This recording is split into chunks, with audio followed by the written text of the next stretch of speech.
Hello, Durud and Shalom. We be live. Hello, everybody. Welcome back. We have urgent news and analysis yet again today.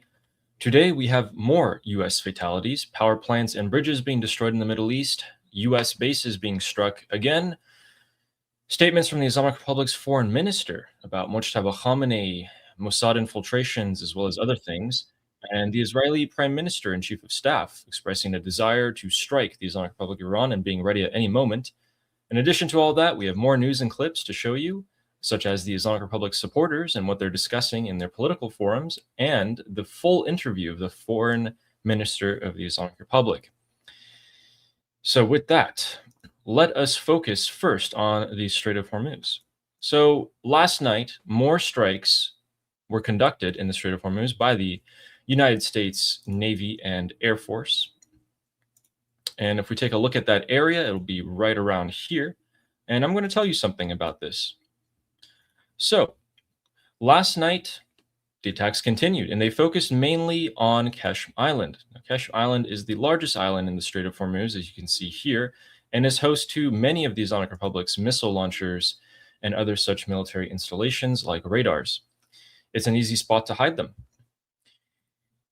Another spot that was struck was 150 kilometers inland from Bandar Abbas, the largest port, in Hajiabad, one of the main hubs of transportation and logistics into central Iran, which has been bombarded in the last few days and has been struck yet again. We go back to Bandar Abbas, just right next to it, we have something extremely important. As Armin knows, this is Rajai Port, right next to Bandar Abbas. This is where 90% of the Islamic Republic's container shipping goes through. Now, let's keep in mind, most of the bridges and tunnels and roads around this area have been destroyed, not only linking it to the central and western parts of Iran, but also the eastern parts going down along the Strait of Hormuz. So what's the issue here? The issue and the objective from the United States is to cut off this area as a whole from shipping anything to the rest of the Islamic Republic of Iran. And they've largely achieved this objective. While the Islamic Republic paved some roads around these destroyed bridges, traffic has halted to a crawl and miles-long queues have formed, which means the rest of Iran does not get much needed supplies and equipment. And most importantly, the IRGC cannot put in supplies and equipment into this area. Little gets out and little gets in. The other key objective that the United States has been achieving is bombardment of this area farther up along the Persian Gulf, which has resulted in the South Pars Field economic zone, which accounts for 40% of Iran's oil, has been largely degraded in terms of output. That is pretty significant as well. And those are the two objectives. So what has this done? The remaining Mullah IRGC leadership that's in Tehran is now strategically blind. They are seeing that the southern coast of Iran largely has been prepped for a final or maybe large operation that's to come here. And their response is to keep yapping their heads off. We're going to escalate. We're going to attack everyone. The Supreme Leader's advisors come out yesterday and said, that's it. We're going on the offensive now. And, they've been striking all the infrastructure and U.S. bases, killing Americans. They think that the Islamic Republic thinks, and let me see what you think about this, Armin. So the Islamic Republic thinks America isn't going to launch a ground war on the central plateau of Iran, the central parts. And the United States midterms are approaching, and it's hot on the southern coast of Iran. It's about 160 degrees Fahrenheit or 60 degrees Celsius, 40 to 50 degrees Celsius. And they believe that Trump's goal is to just take the Strait of Hormuz, and then let's go back to negotiations. Let's get some concessions at the Islamic Republic, and we, the Islamic Republic, can stay in power. What do you think about that? Well, the way they're acting right now is that it seems like they're preparing on the state media, they're preparing the minds of everybody to get ready to just accept that the Americans might just take some islands. Did you see that? Yes, I did. They're actively talking about it. Yeah. Yeah, there's more like that. And there was even a video on state TV where the guy came out and said, like, hey, we're like the France in the story. And the worst case scenario, we're like France, and they will come and invade us, and then we will be free one day again after. Like what? So basically, they're preparing their minds for a full, complete invasion, even of an American takeover of all of Iran, and they were like, "We will rise again after that." Like, I thought you guys said that you will not let a single American take over a single centimeter of Iranian land. Now you're preparing the mines for a full takeover of Iran, and then we will rise again after. Like, what the hell is happening? So there's a lot of messaging like that right now on Islamic Republic State TV, which is weird. Absolutely. And the IRGC strategy is largely, no war, no negotiation. It's been their mindset for decades, and these guys are old people. They're in their 60s, 70s, 80s. But the reality is there's both war and negotiation. And the reality is also the United States is gearing up to conduct a massive operation. We'll cover all of these things, but just so you guys know, there's about 60 refueling tankers in the region right now. They're adding another 40, and they've been doing that over the past couple of days. They're also adding new squadrons, complete squadrons of F-16s, F-22s. The B-1 and B-2s have been active. They're coming out of the Royal Air Force of Fairford in the United Kingdom. In Israel, all of their news channels, the chief of staff of the IDF, Prime Minister Netanyahu, they've been saying that they're at the highest stage of readiness. They're giving multiple speeches. The IDF chief of staff said we're ready to strike. Netanyahu said something really strange. He said, during our elections in October, there may come a day on the elections, perhaps, where we're in a peculiar security situation. We might have to call off the election. So that's got a lot of people talking. But when the United States, they also asked 2 nights ago to Washington, hey, can we join in on this operation? Washington said no. But I'm sure that when the operation starts, Israel will be joining in. They'll assassinate later of IRGC leadership. And largely, the Israelis are not talking about if they're going to strike. It's more of like when they're going to strike.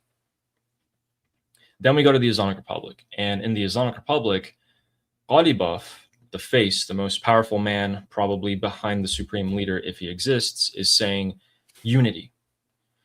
Arakchi, the foreign minister, came out with an interview, and I think it's about 5 minutes long. We have the whole thing. And he's saying that Mojtaba Khamenei, the supreme leader, he's just a decoration piece.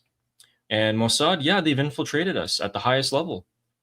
Khamenei, the previous one, he died because there was a breach in security from the U.S. and Israel. I don't know if he was supposed to say those things. I don't know. Did he?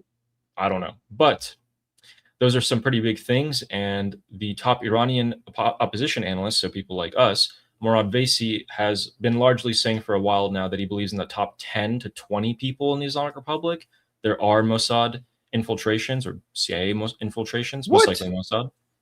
Yeah, he said that. He said, I've been saying that for a long time, the top 10 or 20 people. Oh, top 10 and 20 of the Islamic Republic, yeah. I thought you said 20%. I'm like, no, top 10 to 20 people, yeah. Oh, top 20 people are Mossad agents?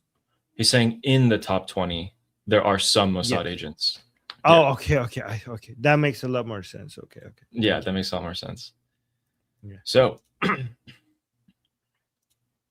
should we take a look at the map?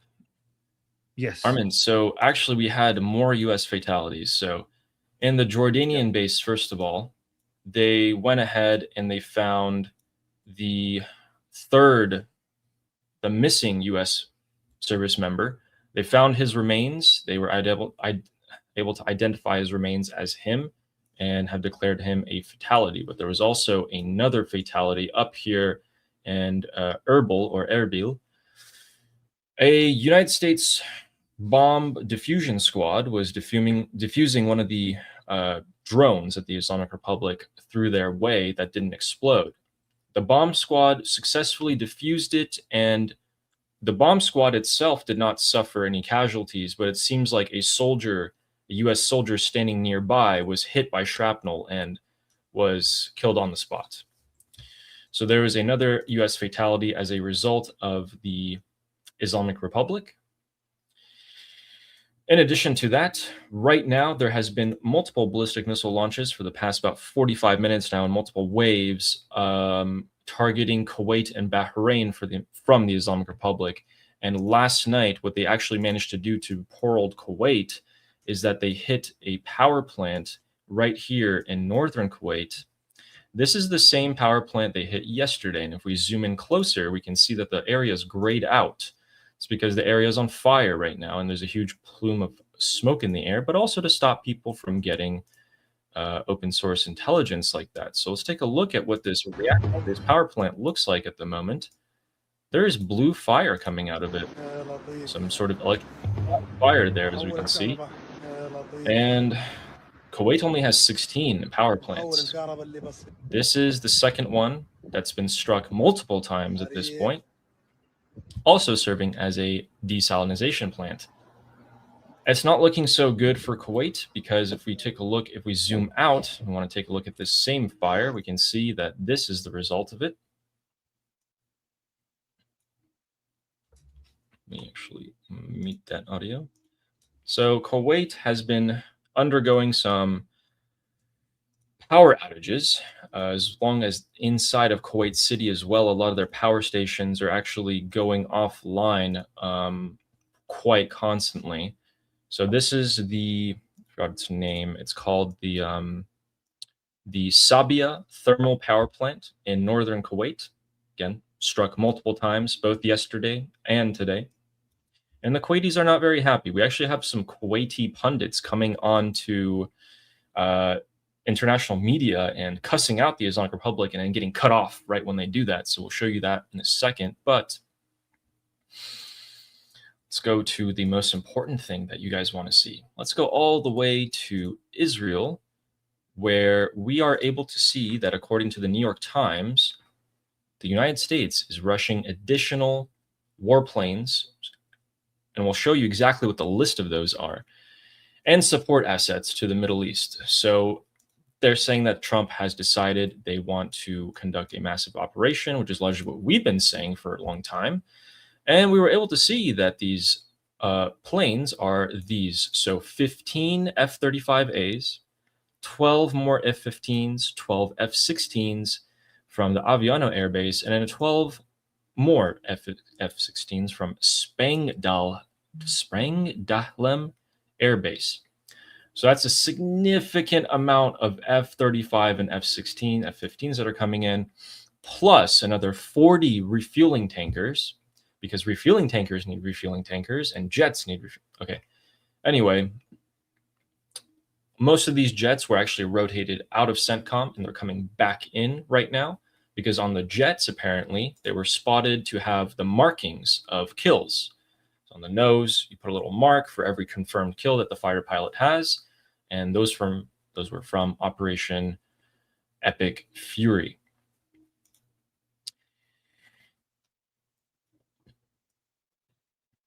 Let's go back at the Middle East here. And we got some quite interesting things that have been happening. So some bombardment near the Iran-Iraq border happened today, right on the border. And when I mean right on the border, I mean if you could look right there, we'll zoom in. So Abadan and Khorramshahr has been additionally struck. This river is pretty much the border between Iran and Iraq, and it's raising some questions as to why they're targeting the direct border and one of the only places where you can traverse troops into Iran. So that's been a large question there.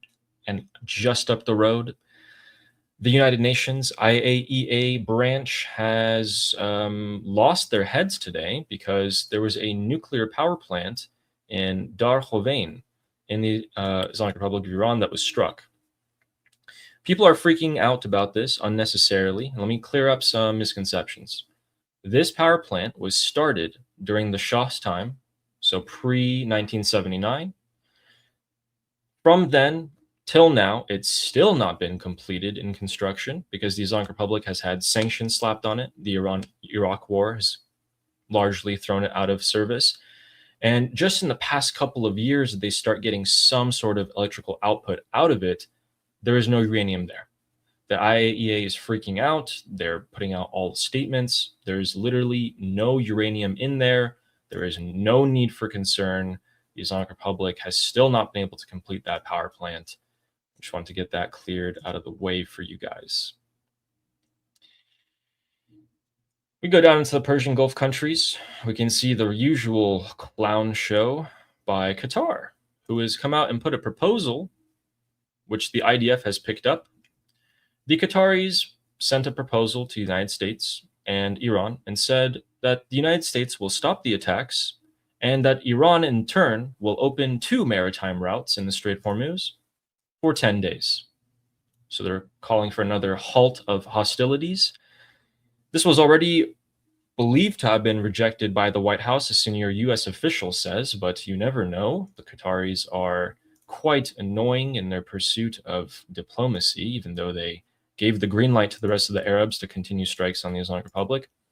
And in terms of oil, in the Strait of Hormuz, we can see 2 things. One, the United States' Energy Secretary, Chris Wright, says that oil is still moving through the Hormuz, despite the fighting that's been going on the past couple of days.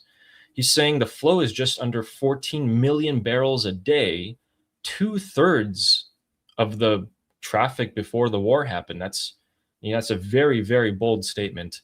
And he also directly quoted saying, almost all the public data I've seen is incorrect. Again, that's the United States Energy Secretary, Chris Wright. Now, oil prices have been jumping up, and we can see that Donald Trump has broken his silence after 24 hours and started posting on Truth Social, saying that the Republicans should add Iran to the Russian sanctions bill. So this is the bill that Lindsey Graham that was going to pass before he passed away. That's what Lindsey Graham wanted to do, and it was going to happen. Important, says Donald Trump. Russia is about to get a ton of sanctions slapped on them to not be able to sell their oil, the oil that they have left at this point. And we've seen that as a result, the Islamic Republic is probably going to get slapped onto that as well. Here's the problem. In the entirety of the country, oil prices have been skyrocketing for regular people. Not to mention that in the southern coast of Iran, it is largely a living hell as the temperature is about 140 to 150 degrees Fahrenheit or 40 to 50 degrees Celsius. No electricity, by the way. So even if you sit inside of your room at night, you have nothing. It's like being blasted by a sauna. These are literally sauna temperature heat, and there's nothing they can do about it. This is a result of the Islamic Republic's warmongering, dragging the country into a 3rd war in the span of a year and a half, and making the citizens of Iran pay for it. There is no end to their disgusting maneuvers, because if we go to Tehran, one of the most famous cities in Iran, we can see that even street vendors are not afforded simple dignity. In the dead of night last night, in the city of Tehran, the street vendors who sell fruit and food and bread and such had the municipality's agents, so IRGC, come in and smash their stalls and stores. Wow. Now you can see the police here, who will largely do absolutely nothing about this because they can't, and even if they did want to, nothing will happen. Even the basic street vendor who is forced to sell food on the side of the road, who gave up on his dreams to be able to just have a shred of dignity for his family, is not even allowed to have that. And this is a result of that. Unbelievable. Completely At a moment unbelievable. like this is their priority. In a moment where you would think any sane government would not be targeting its own people out of fear of an uprising, they do more to incite and inflame the population. This is why we tell you most of the uprisings in Iran have started from 2 things. 1, someone dying that represents a national issue, or 2, economic issues. This is both. This is both. And this is what's circulating across the channels among the people of Iran right now and sparking some outrage. That is the current situation of the Middle East at the moment. Largely spare a few things, like Marco Rubio in Lebanon meeting with the Lebanese president Joseph Aoun. Yeah, I know you guys told me to pronounce that right. I think I got that right. And we can see that Benjamin Netanyahu's made some statements that we'll get to in just a second. But I want to ask you, Armin, have you seen the interview between Adochi and the interviewer? It's like about 5 minutes long, I believe. Or have you seen clips of Yep. it? Yep. It's going viral It's everywhere. It's going viral. insane. Yeah. Yeah. So Armin, It's what do you very think telling. about the? It's a bombshell. What do you think? We'll show you guys that interview in just a bit, actually. But I want to ask you, from everything that you've been hearing and seeing today, the day before, what is the U.S. preparing for, and what is the Islamic Republic of Iran preparing for?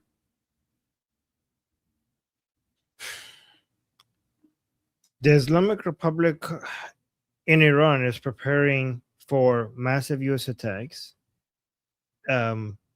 They're preparing, depends on who you're talking about within the Islamic Republic. If you're talking about the Araghchi, Pezeshkian, Ghalibaf, they think that the Americans and Israelis are about to, at some, one way or another, they're going to come and attack. And they are trying to find ways to capitulate the fastest. So for them to either give Trump something that makes them hold back, or give Trump enough to find ways to spare them if we go back to war. So if we go back to full head-to-head war, Ghalibaf and Araghchi, they want to be spared. So they need to, something we call in Persian khoshrakhsi. They need to khoshrakhsi for the Americans. Khoshrakhsi means like dance beautifully. Okay, they need to dance. The Americans say dance, and they need to dance. So they need to demonstrate to the Americans their usefulness so that they would be spared by being put on a no-kill list so that the Israelis do not attack them. So this is, in my opinion, the motivation behind Araghchi's interview. He is he took an anti-IRGC stance by suggesting that they were responsible also for the MOU, which was Ali completely in line with our prediction of what will eventually happen. We saw it starting to creep up, and I showed you videos of it starting to become more, but now it's going all the way up to Araghchi, directly basically implicating them in the signing of the MOU and all the negotiations that they did with the United States, which is a big deal. To me, this is they're making more radical moves because I think they're thinking that they're running out of time. This is also like the state TV coming out and saying like, oh, if they take some of our islands, who cares? Like it's not the end of the world. That means that they're getting ready for something radical. I'm not saying if it will happen or not, but that's the impression of the Islamic Republic. The Israelis are getting ready for something radical. So we just need to see what the Americans are going to do now. When it comes to the Americans, I also think you have to ask, who are you exactly talking about? When it comes to President Trump, he's the most unpredictable one here, and I think that might be, that's a huge asset that the United States has. But I think that we know what the Israelis are going to do if they're allowed. We know what the Islamic Republic is going to do, the different fraction of the Islamic Republic. We know exactly what they're going to do. The Americans, though, we know at some point they're going to go back to full confrontation, but the timing of that is very unpredictable. And the reason why it's unpredictable because President Trump has been very successfully been unpredictable, right? And that's why nobody can know exactly when this is going to happen, and so everybody is just guessing. And the only way to figure it out is to just see it happen. When it comes to Trump, nobody knows what time what he's going to do. I mean, we know that one way or another, the United States and Israel have to do full-scale attacks on the Islamic Republic again. We know that, but the timing of it is very unpredictable. It is pretty unpredictable. And we'll later see what the Islamic Republic supporters are thinking as well. But right now, as I'm monitoring, we have still sirens in Bahrain and Kuwait, which is not helping the Islamic Republic, is it? Them repeatedly striking these countries has effectively pushed them into the open arms of the United States in terms of treaties. Do you think? I'm wondering if the Islamic Republic could have done something else. What would they have done to pull the Arabs onto their side instead of pushing them away?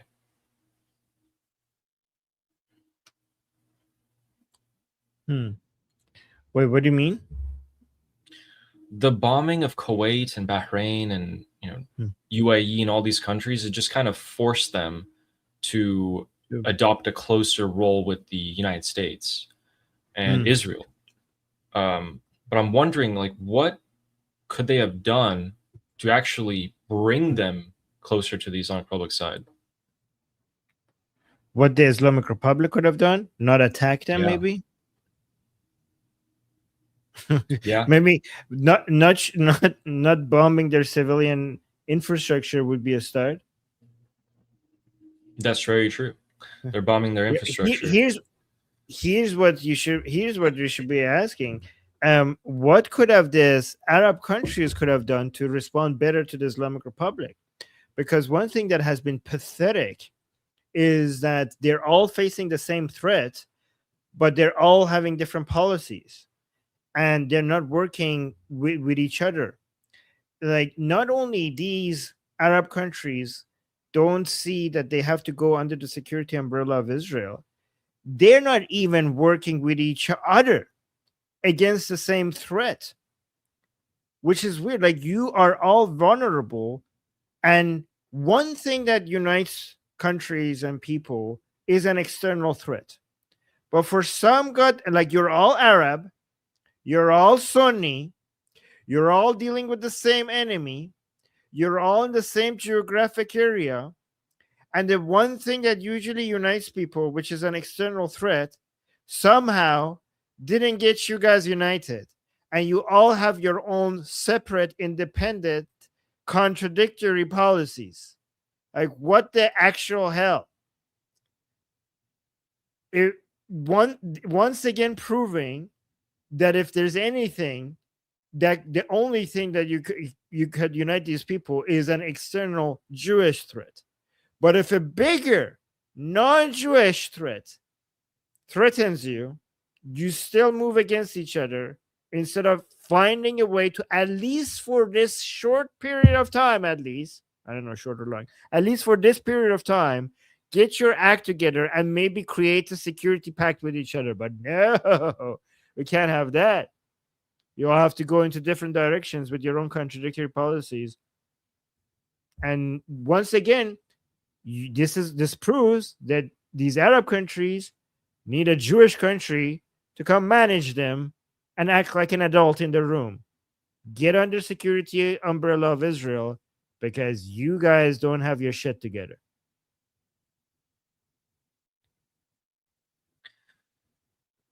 You know, Kuwait has come out and, they summoned the ambassador again.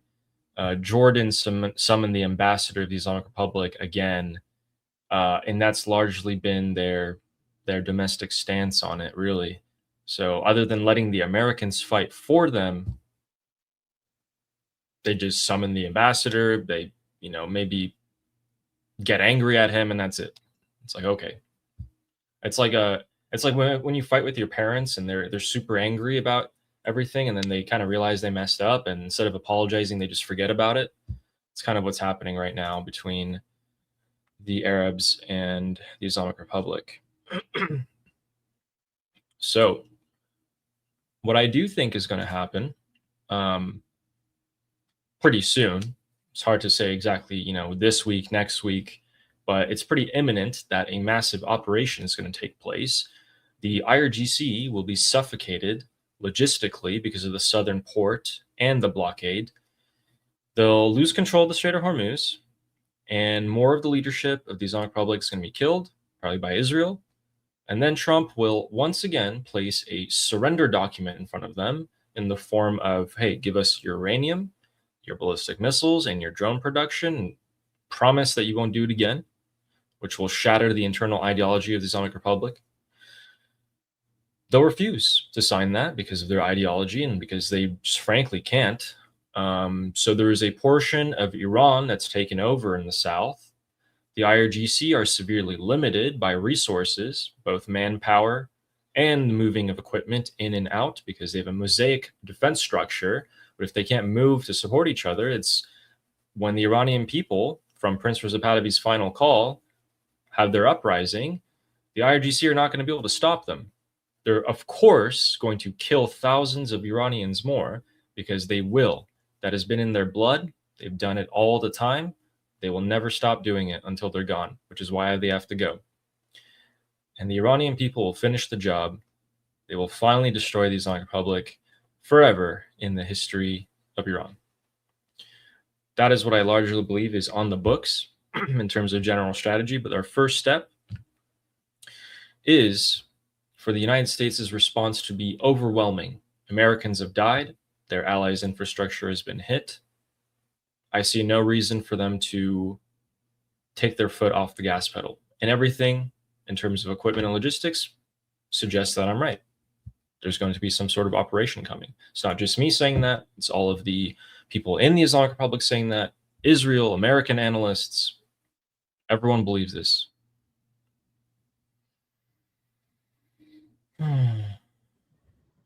What do you think is going to be the? Are we going to see a major response by the Americans to 3 American servicemen being killed by the Islamic Republic within the next couple hours, days? What is your estimate on that? A lot of people have been saying the World Cup is the reason why Donald Trump didn't open the gates I of heard hell that. on them last night. And That's what I I heard. A mean, lot of people are expecting, but the right now is, I think we're in the last few minutes. What are we? A lot of people are saying something major is going to happen after the game. I don't know if it's true or not, but many people are saying that they're just waiting for the games to be over. all right, so it looks like Spain has won the World Cup and it's now over.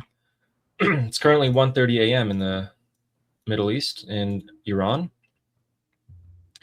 And a lot of people are expecting, as you're saying, for a ton of things to start happening right now. I'm actually not too convinced. I think they're going to probably wait until they have more of their planes land in the area.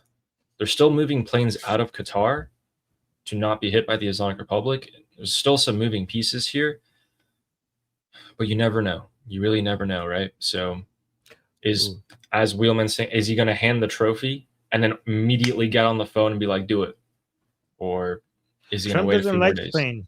Is Trump going to hand out the trophy to Spain, the country that he's been attacking recently?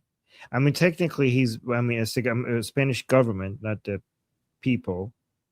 But it's interesting because he has been like really bashing the Spanish government, and now he's going to give the trophy to Spain. I mean, Yeah. deservedly so. Why may I add? Yeah, absolutely. But actually forced Spain to come in and give some concessions to the US. Yes. The chatter I'm seeing right now by Shin, Israeli analysts, is okay, that's enough of the World Cup. Let's get back to the war. It's our turn. Let's go to the war news. No more excuses. Can we attack? That's all I'm seeing. So most people are expecting that to happen right now. And if you are joining us after the end of Spain versus Argentina, the next match is going to be Israel versus Iran, or the United States versus Iran. And we're eagerly awaiting the beginning of that game. Armin, do you think we should watch that interview? Did you watch the whole thing?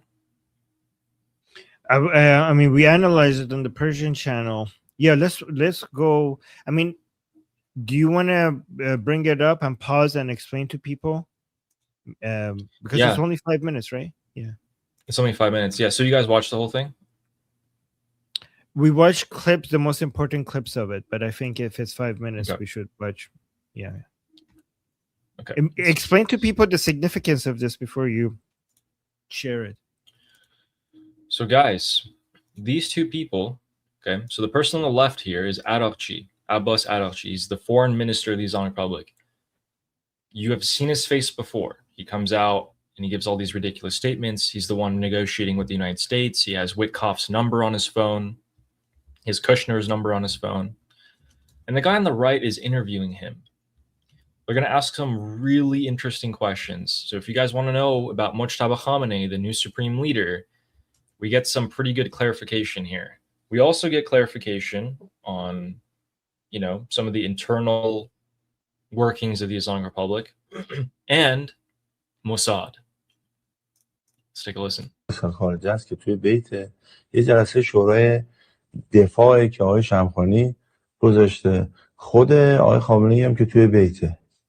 اینو شما چجوری تعبیر میکنید؟ همزمان 3 تا 4 تا ساعت 9:30 صبح. والا خود شورای راهبردی به اصطلاح هر شنبه جلسه ثابت داشتن. زمانی که من شورای راهبردی بودم هر شنبه صبح جلسه داشتیم، منتها در ساختمانی که توی خیابان پاسداران. Okay, so it looks like that's pretty much just regular talk that they're saying. No, let me tell you what this part is. Let me tell you what this part. How about this? I'll just explain to you the most key points, okay? Yeah, please do.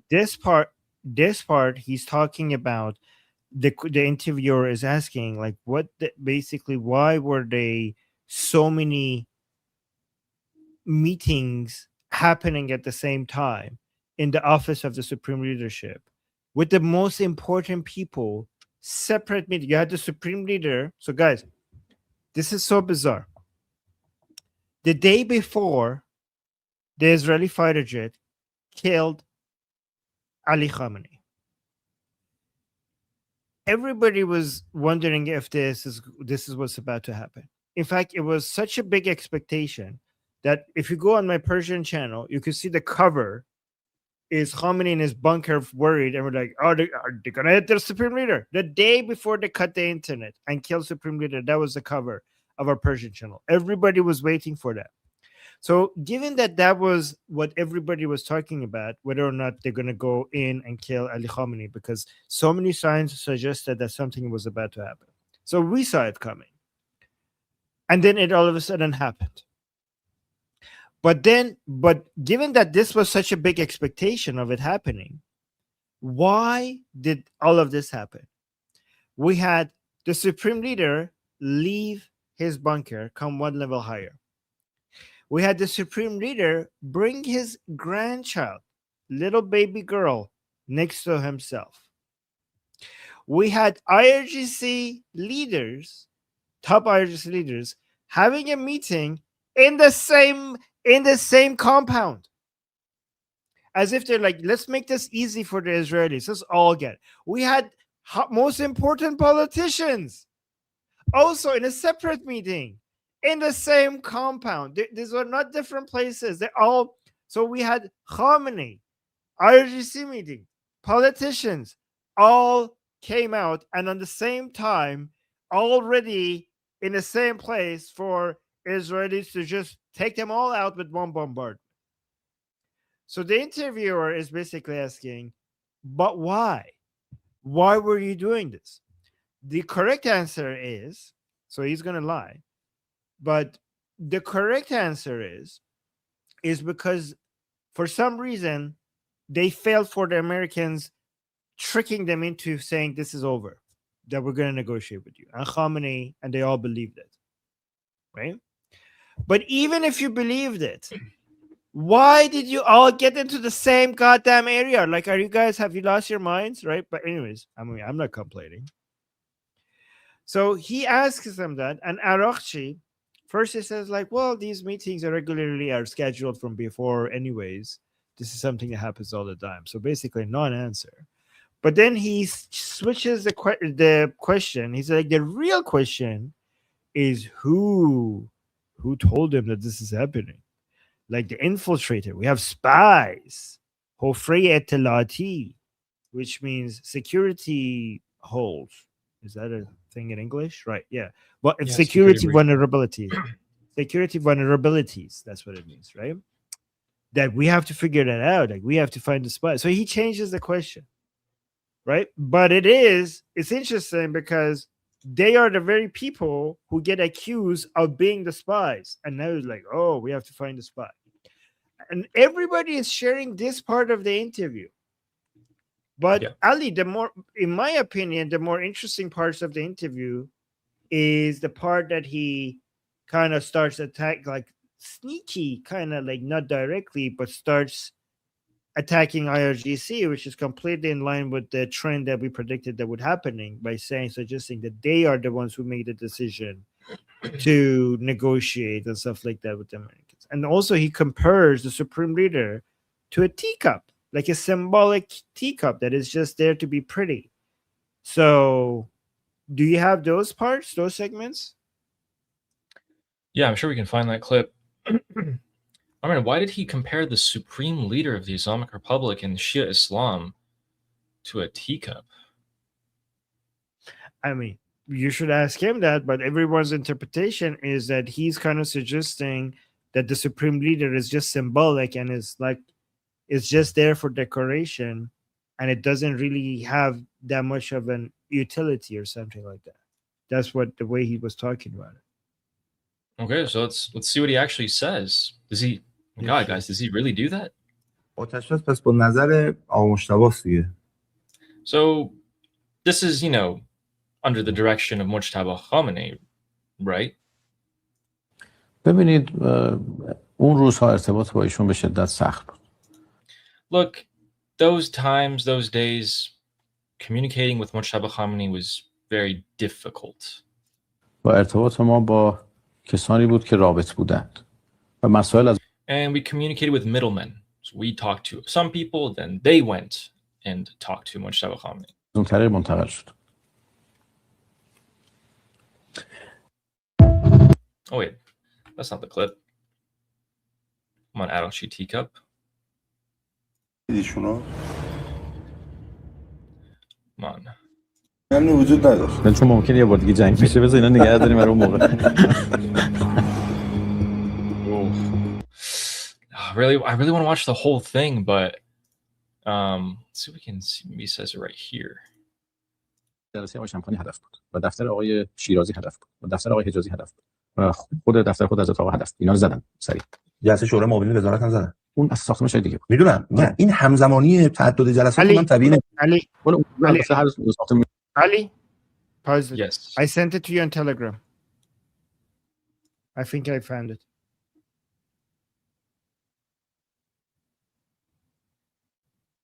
Okay, I found it. I found both of the things that you're talking about, actually. Okay, it's this one. Guys, it's this one. And you also sent it to me on Telegram. Thank you. Yeah, I think that one is better. The one I sent you, just play that one on Telegram. Okay, let's play that one.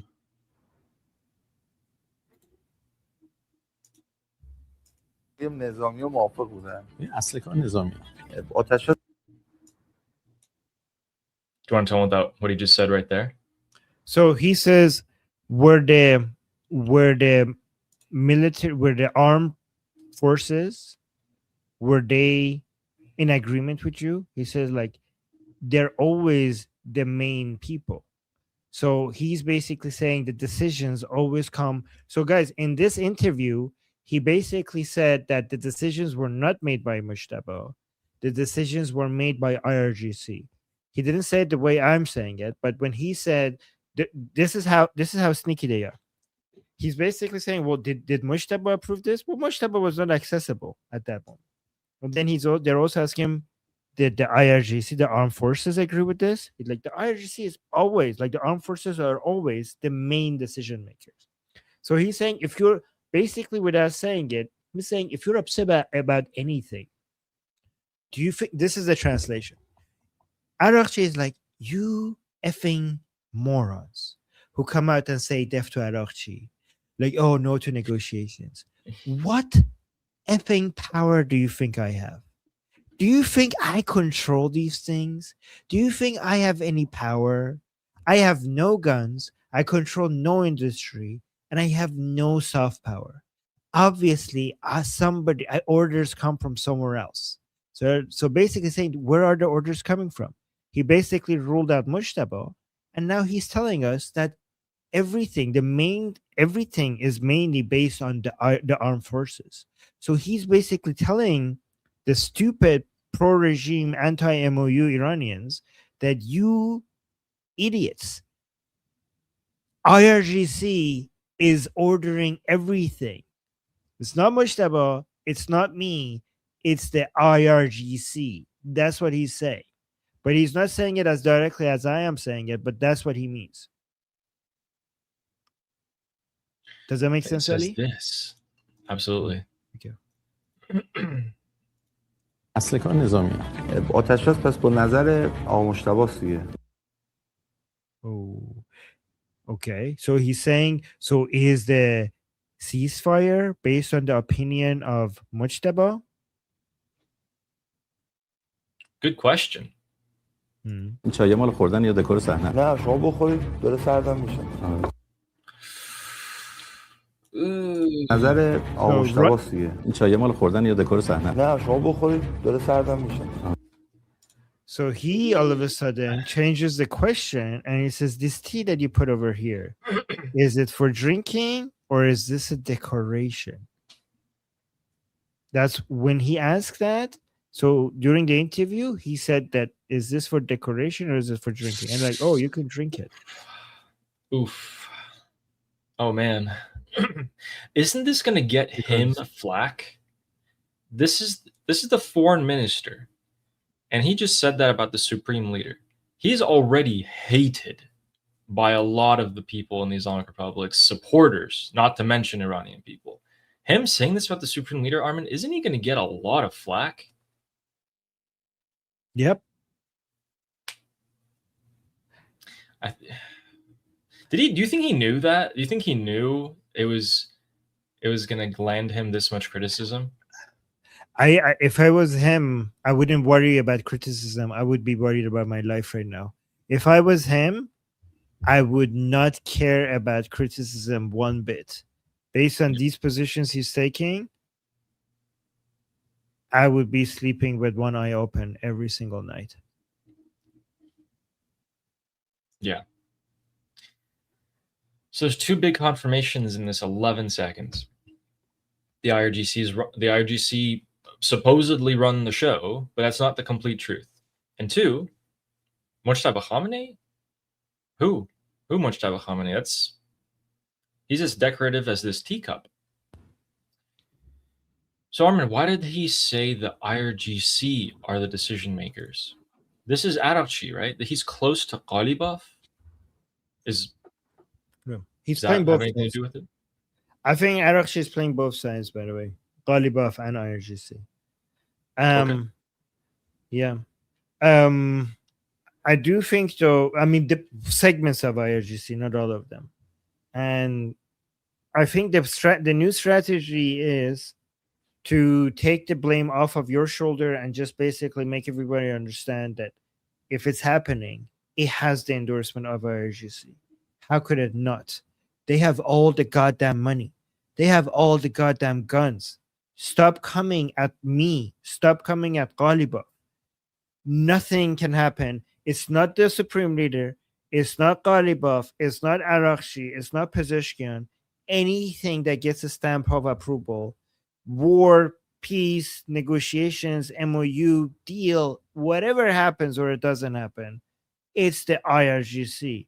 So stop pretending like we have taken over the regime. If you want to blame, if you want to be bold, if you think you're brave coming against us, let's see how brave you are. Go and attack. If you're worried, if you're upset about the MOU, if you're upset about the negotiations, if you're upset about not responding strongly enough to the Americans and Israelis, if you're upset about not taking revenge for the blood of the supreme leader, then if you really mean it, point the finger at the actual people who make the decisions. I'm just a puppet. That's what he's saying. Yeah, that is what he's saying. And we called that, didn't we? We called the blame game. We called him trying to adopt the snowshoe strategy where you try to disperse your weight on the snow.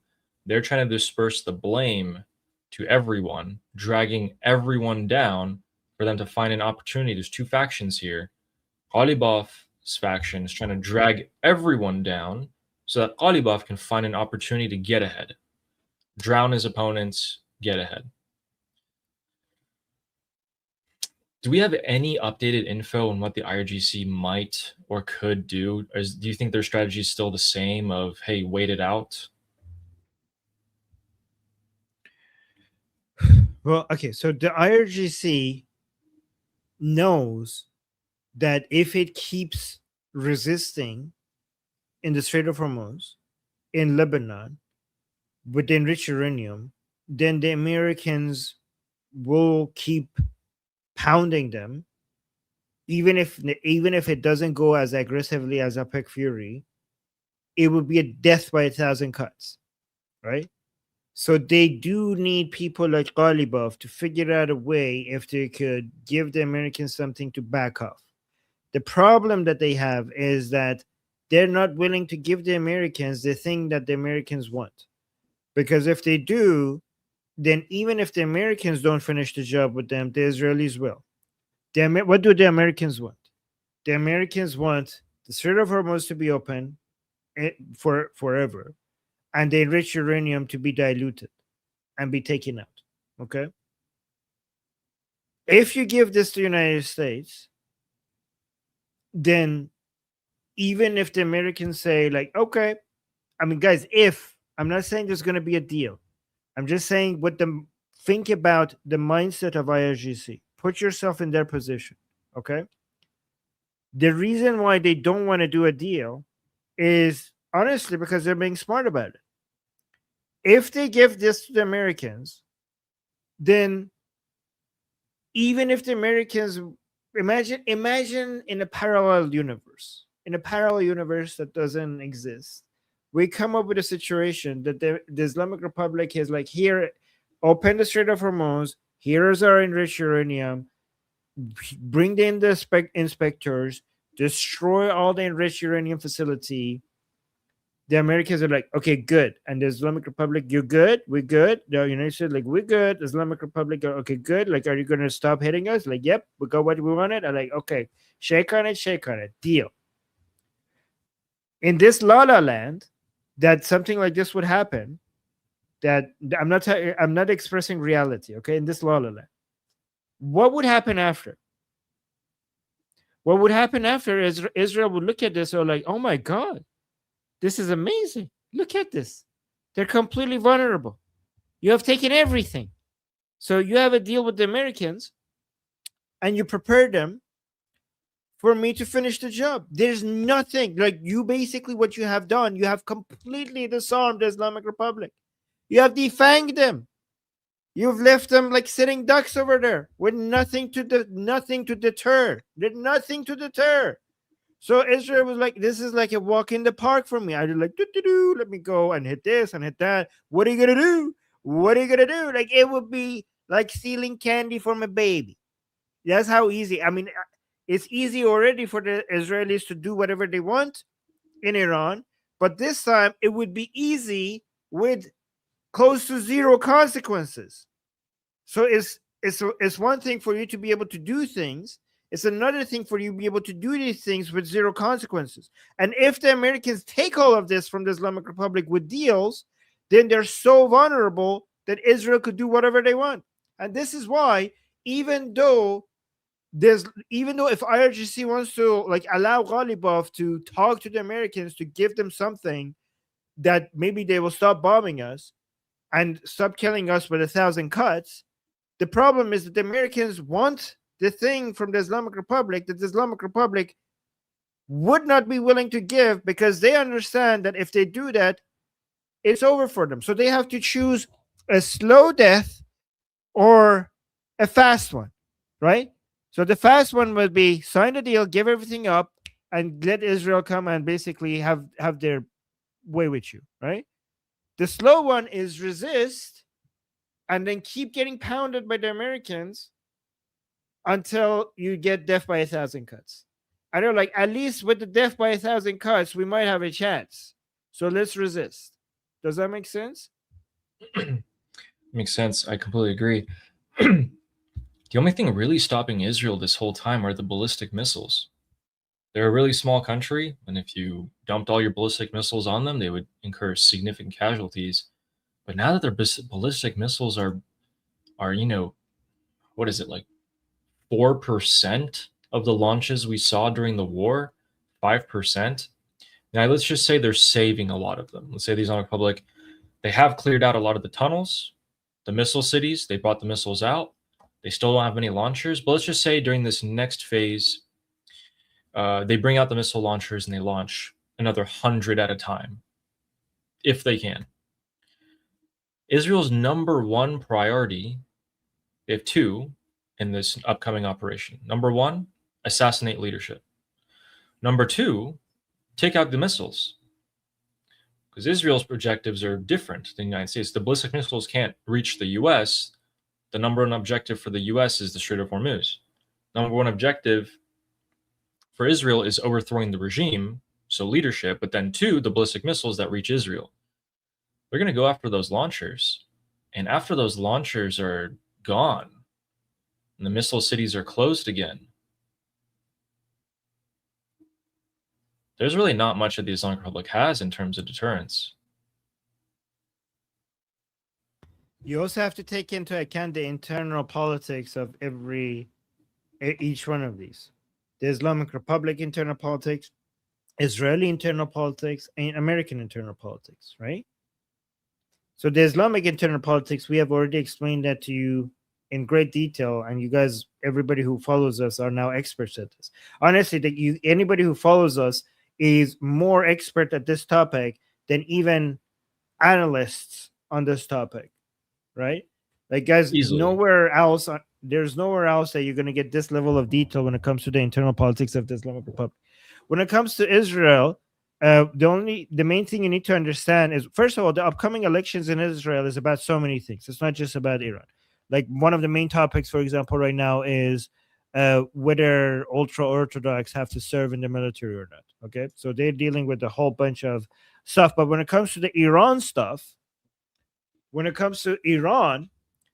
the disagreement is not whether or not the Islamic Republic should be toppled. On that, there's an agreement. The disagreement is whose strategy is better. So in America, there's the disagreement between different segments of the American people and their representative politicians is that some people say we should have military operations against the Islamic Republic. Others are, get the F out of there. What are you doing? Like, we shouldn't be there at all. We shouldn't be involved in military operations. In Israel, so you can see that obviously in both countries are democracies, so you should expect for that to have an effect on the decision making of the leadership in the United States, given that there is not agreement on this among the populace, right? Within Israel, there is close to unanimous agreement, that the Islamic Republic needs to go, and there needs to be military operations that helps that happen. Israelis should use their military and their intelligence to get that out, make that happen. The disagreement is that your method sucks, my method works. So the motivation in the elections would be for the politicians to say, Bibi sucks at fighting against the Islamic Republic and toppling them. I would have a better plan. Or Bibi would be like, no, his plan sucks, my plan is better. So that's the environment that would be the political climate in the campaign, at least with regards to Iran and the Islamic Republic. So given that that's the motivation to show that you're more effective at toppling the Islamic Republic before the upcoming October elections, you will be motivated, if you're Bibi, for your political survival. You need to demonstrate significant blows to the Islamic Republic to remind the Israeli popular voter base that, yeah, you know, I know what I'm doing. I'm Mr. Security, right?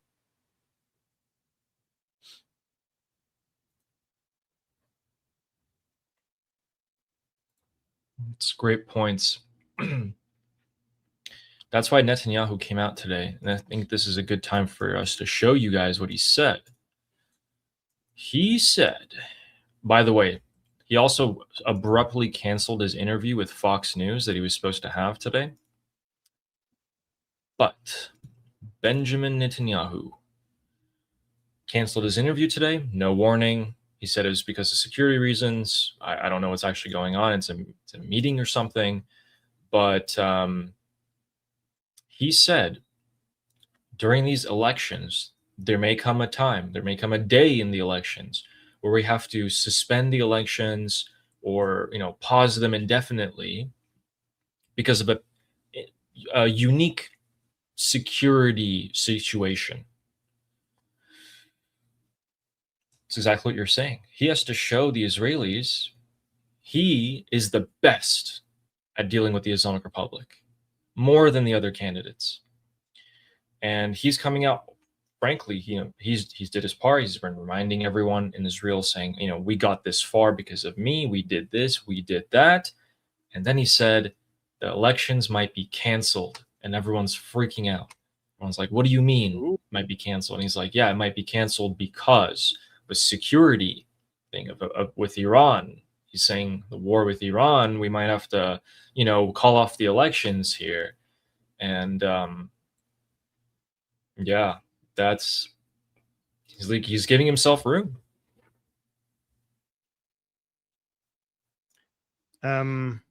Is this can you send me this link to this? I want to just make find sure that. we didn't. And before Because that, did you also just see wanna this part double while I find that? Yeah, of course. While I find that, take a look at this that I'm showing on the screen. Iran's Foreign Minister Abbas Araghchi said negotiations with the U.S. should continue even if the chance of success is. Oh, you're zooming out. Zoom back in. Oh. You zoomed out for me. Only 10%. In remarks that point to internal disagreements over Tehran's approach. I'm the foreign minister for interest of the Islamic Republic, not for my own reputation. Araghchi said, adding, if people in this country are shedding their blood, I must instead shed my reputation. Wow, such a sacrifice. Oh my God. Elahi man bemiram vasad. Aberu tu dari mizeri. Okay, that خاک to said it. He's like, he's acting. You know what this is? He's like, oh, people might hate me for doing this sacrifice. I'm sacrificing. Other people are sacrificing with their blood. I'm sacrificing with my reputation. It's the same thing.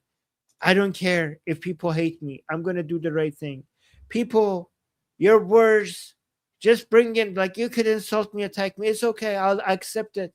I'll accept it as long as I'm serving my country. He's just acting like a victim. He's looking for somebody who will, like, oh my God, such a hero. Look at this. Everybody hates him, but he's still doing the right thing. Shut up. Yep. And I got some Israelis with the source. I'm trying to find the most legit one. Let's see here. I'll show you what I got so far, and then we can find a better one. So, guys, during a meeting of the Likud Constitution Committee, Prime Minister Benjamin Netanyahu hinted that an escalation could occur in the coming days. So he said, word for word, I support holding the primaries in terms of the elections. I support holding the primaries, but there is a possibility that we could face an exceptional security situation that would make it difficult to hold campaign events. It would coincide with election day or occur beforehand, making it difficult to conduct the vote. And that is what people in Israel are talking about. Well, I mean, we don't know if this is a good source. Hold on, let me double check this. I'll double check this.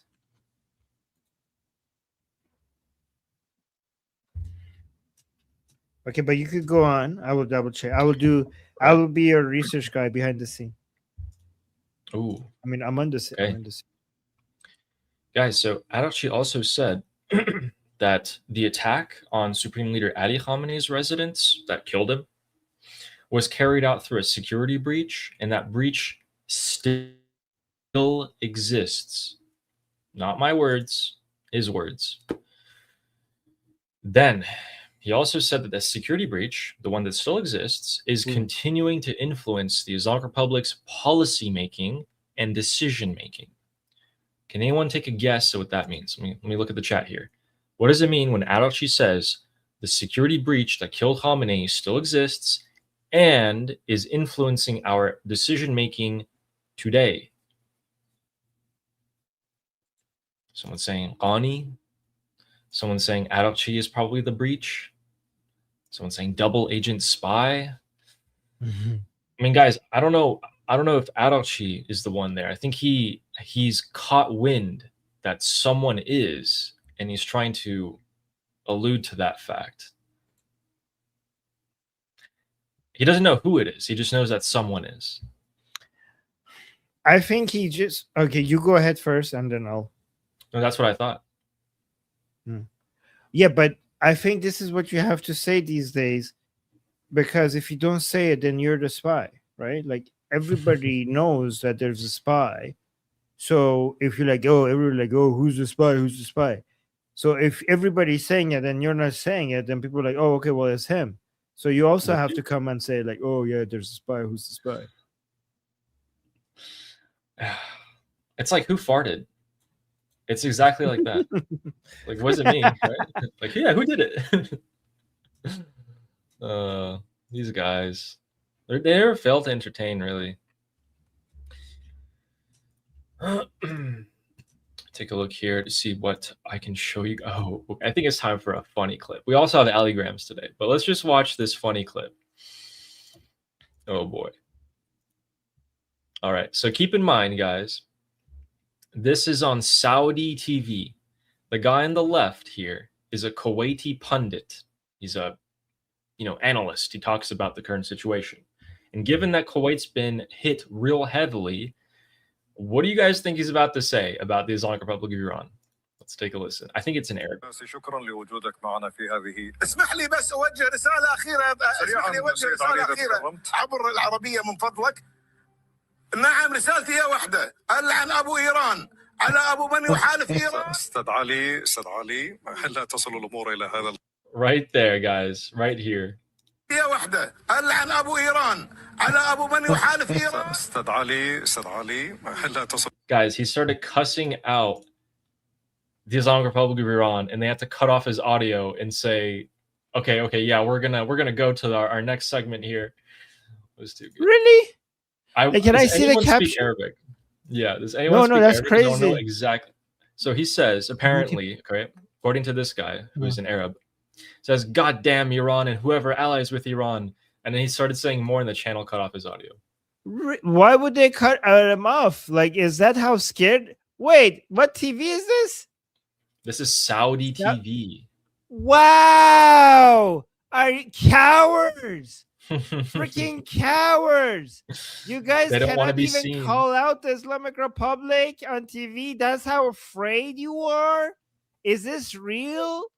You can't even curse it. Oh no, let's not be. Is this like is this them trying not to be disrespectful to the Islamic Republic to not get their wrath? Is that what's Yes. happening here? Yes. Wow. So apparently he gave his portion, his segment on the show, and then he actually asks to have a last word in because he wanted to vent some rage, and he started saying this and they cut him off. And yeah, Armin's absolutely right. Wow. Oh no, we Saudis can't see cursing the Islamic Republic on our TV. What is the Islamic Republic going to think? What are you gonna do? Guys, Oh, oh no. my god.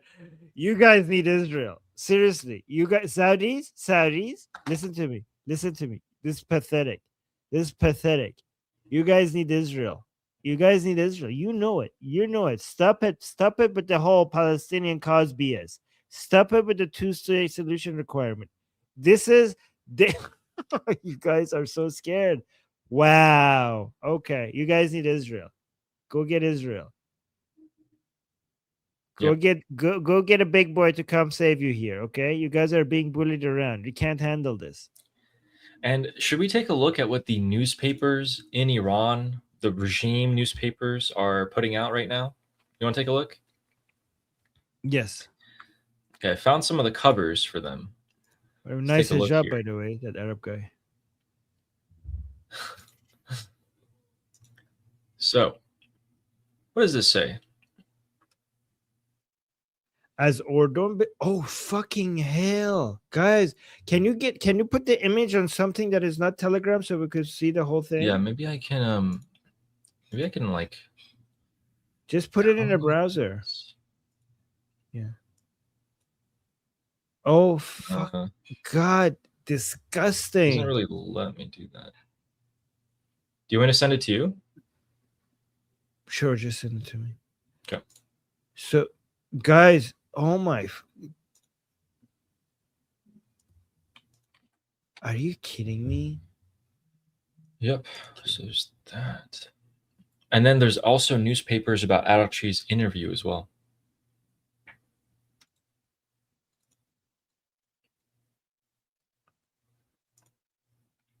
Okay, here. I'll share my screen.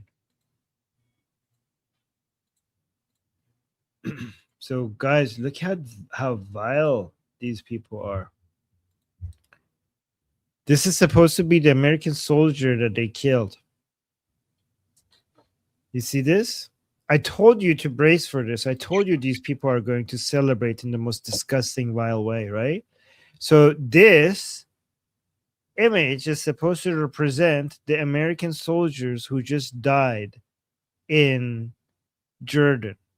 And the title says, From Jordan to Hell. So basically, the Islamic Republic sent the American soldiers in Jordan. They sent them to hell.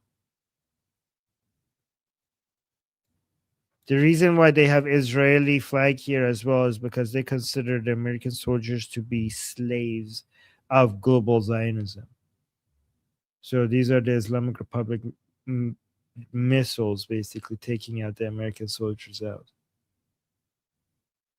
Jam. See, I knew how vile and disgusting these people are going to be. Yep. There's more pictures of their missiles, of Donald Trump. Okay, let me get them all. This is you. Thank you for showing us this, Ellie. Yeah, of course. You can pick which one you want to show. We don't have to show all of them. And then I have the other set of newspapers about Adalci's interview as well. Okay, let me just show this one. So these are their missiles, and on it says, here, let me bring my screen up. Okay, so here. So this is a Quranic verse at the top. In green it says, the plowing continues. So they're saying we're plowing your basically heavy, like we're destroying you, and it continues. And here's a quote from Ali Khamenei. So this is a quote from the Supreme Leader saying that we will teach the Americans a lesson that they will never forget. And I'm not going to read the rest of it. And here's another newspaper saying, Sol mikhahid bayad bejangid. So they say, if you want peace, you need to fight. And he's like Trump burning.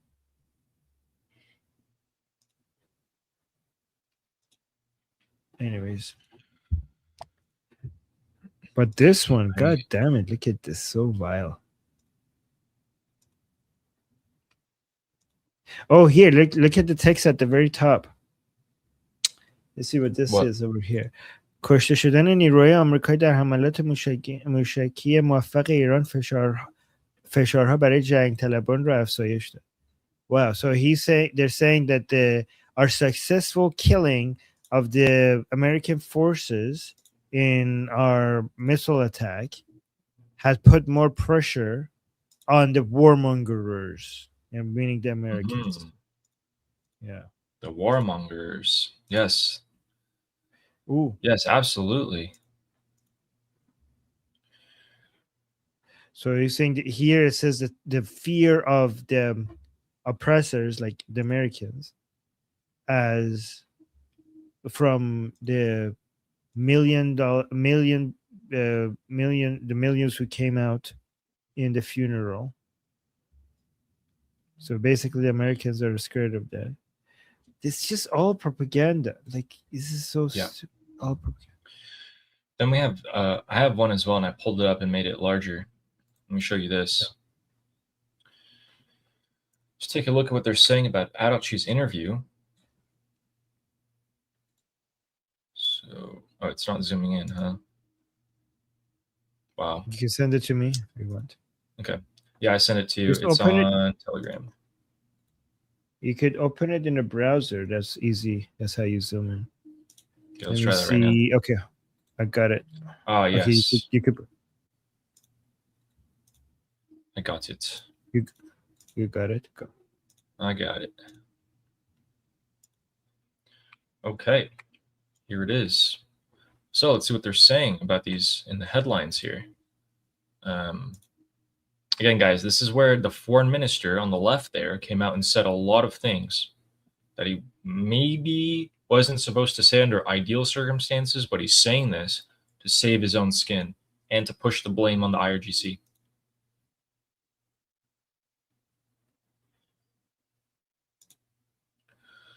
میسی سخنان وزیر امور خارجه در یک برنامه مشکوک اینترنتی فاصله دستگاه دیپلماسی و واقعیت جنگ و مذاکره نشون.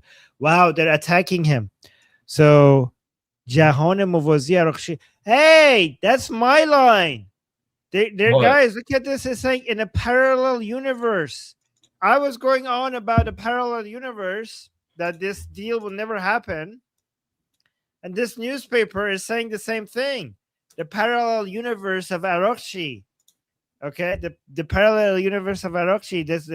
Basically, this newspaper is saying Araqchi lives in a la-la land where these things are possible. That was what I was saying. Guys, wasn't this what I was just saying earlier? Parallel universe. So, okay, so they say, here's a line, the small line at the top.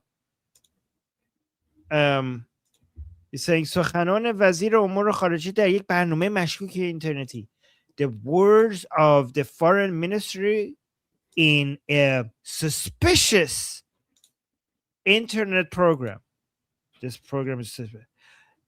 فاصله دستگاه دیپلماسی با واقعیت جنگ و مذاکرات نشون میده. Shows the huge gap of the diplomatic apparatus of the regime with the reality of war and negotiations.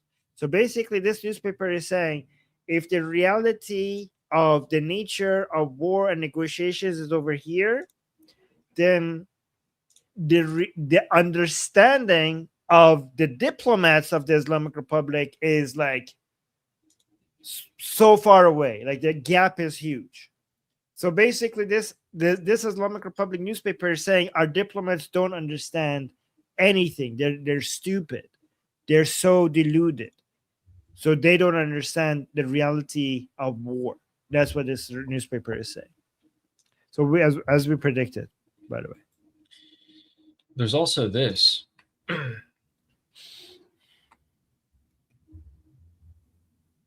دور باطل توجه جنگ مذاکره come lower جنگ مذاکره خطای محاسباتی جنگ. Okay, so this what newspaper is that? Can I see? Yeah, that's this one, I believe. چیه ایرانیان؟ یه چیزیه ایرانیان. What is this? عصر ایرانیان. Oh. So, okay. So saying, yeah, or the age of Iranians. So this is a loop. They're suggesting that we're like Araqchi and the diplomats have gotten us stuck in an endless loop. War, negotiations, miscalculation, war, negotiation, miscalculation, war.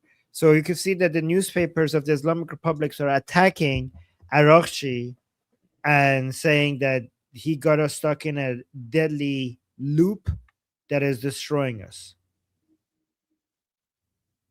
Guys, where do you get this level of insider information of what's happening? Thank you, Ali. Great job. Great finds. These of are course. really good at telling. Guys, these are really good in. Hey, this is the last newspaper was saying the same thing. تشییع میلیونی تغییر دهنده معادلات مستکبران. Wow, this was like almost the same copy of the previous newspaper, but they had in the top left. Basically saying the funeral of Mushtaba with the millions of people are showing up has made the Americans so scared. Guys, Americans, apparently two newspapers so far are saying that you Americans, the oppressors, the global oppressors, are very scared of because you saw that millions of people showed up in Mushtaba Khamenei's funeral. That's Millions. Not 400,000 Oh, sorry. people max. Sorry, funeral. Sorry, I misspoke. Funeral of Ali Khamenei. I forgot. Yeah. not You're leaking the info. Yeah, that's Mushtaba is not Mush. No. Ali's funeral. Like, oh my god. Ali, I'm leaking secret information. Oh no. You're telling the world the truth. Yes. Like that Hamas guys, Americans leader. in the chat. Are you guys tell me at a scale of 1 to 10 how terrified you are from seeing Mushtaba Khamenei Ali Khamenei's funeral? Yes. Anyways. Why don't we take a look at what the Islamic Republic supporters are saying? So, guys, we go into the IRGC group chats. We take a couple of their messages that show the general mood among the regime supporters. And then we come in here and translate them into English. And we show you guys. Let me actually refresh that. It's not letting me. And there we go. So, Ahmad is saying, if the agreement was good, let Araqchi and Pezeshkian Ghalibaf take the credit. If it was bad, execute Jalili. What do you think about that? What is there? Can you explain the political play of, hey, we didn't want to do this. It was their fault. It was their fault. What are they doing here?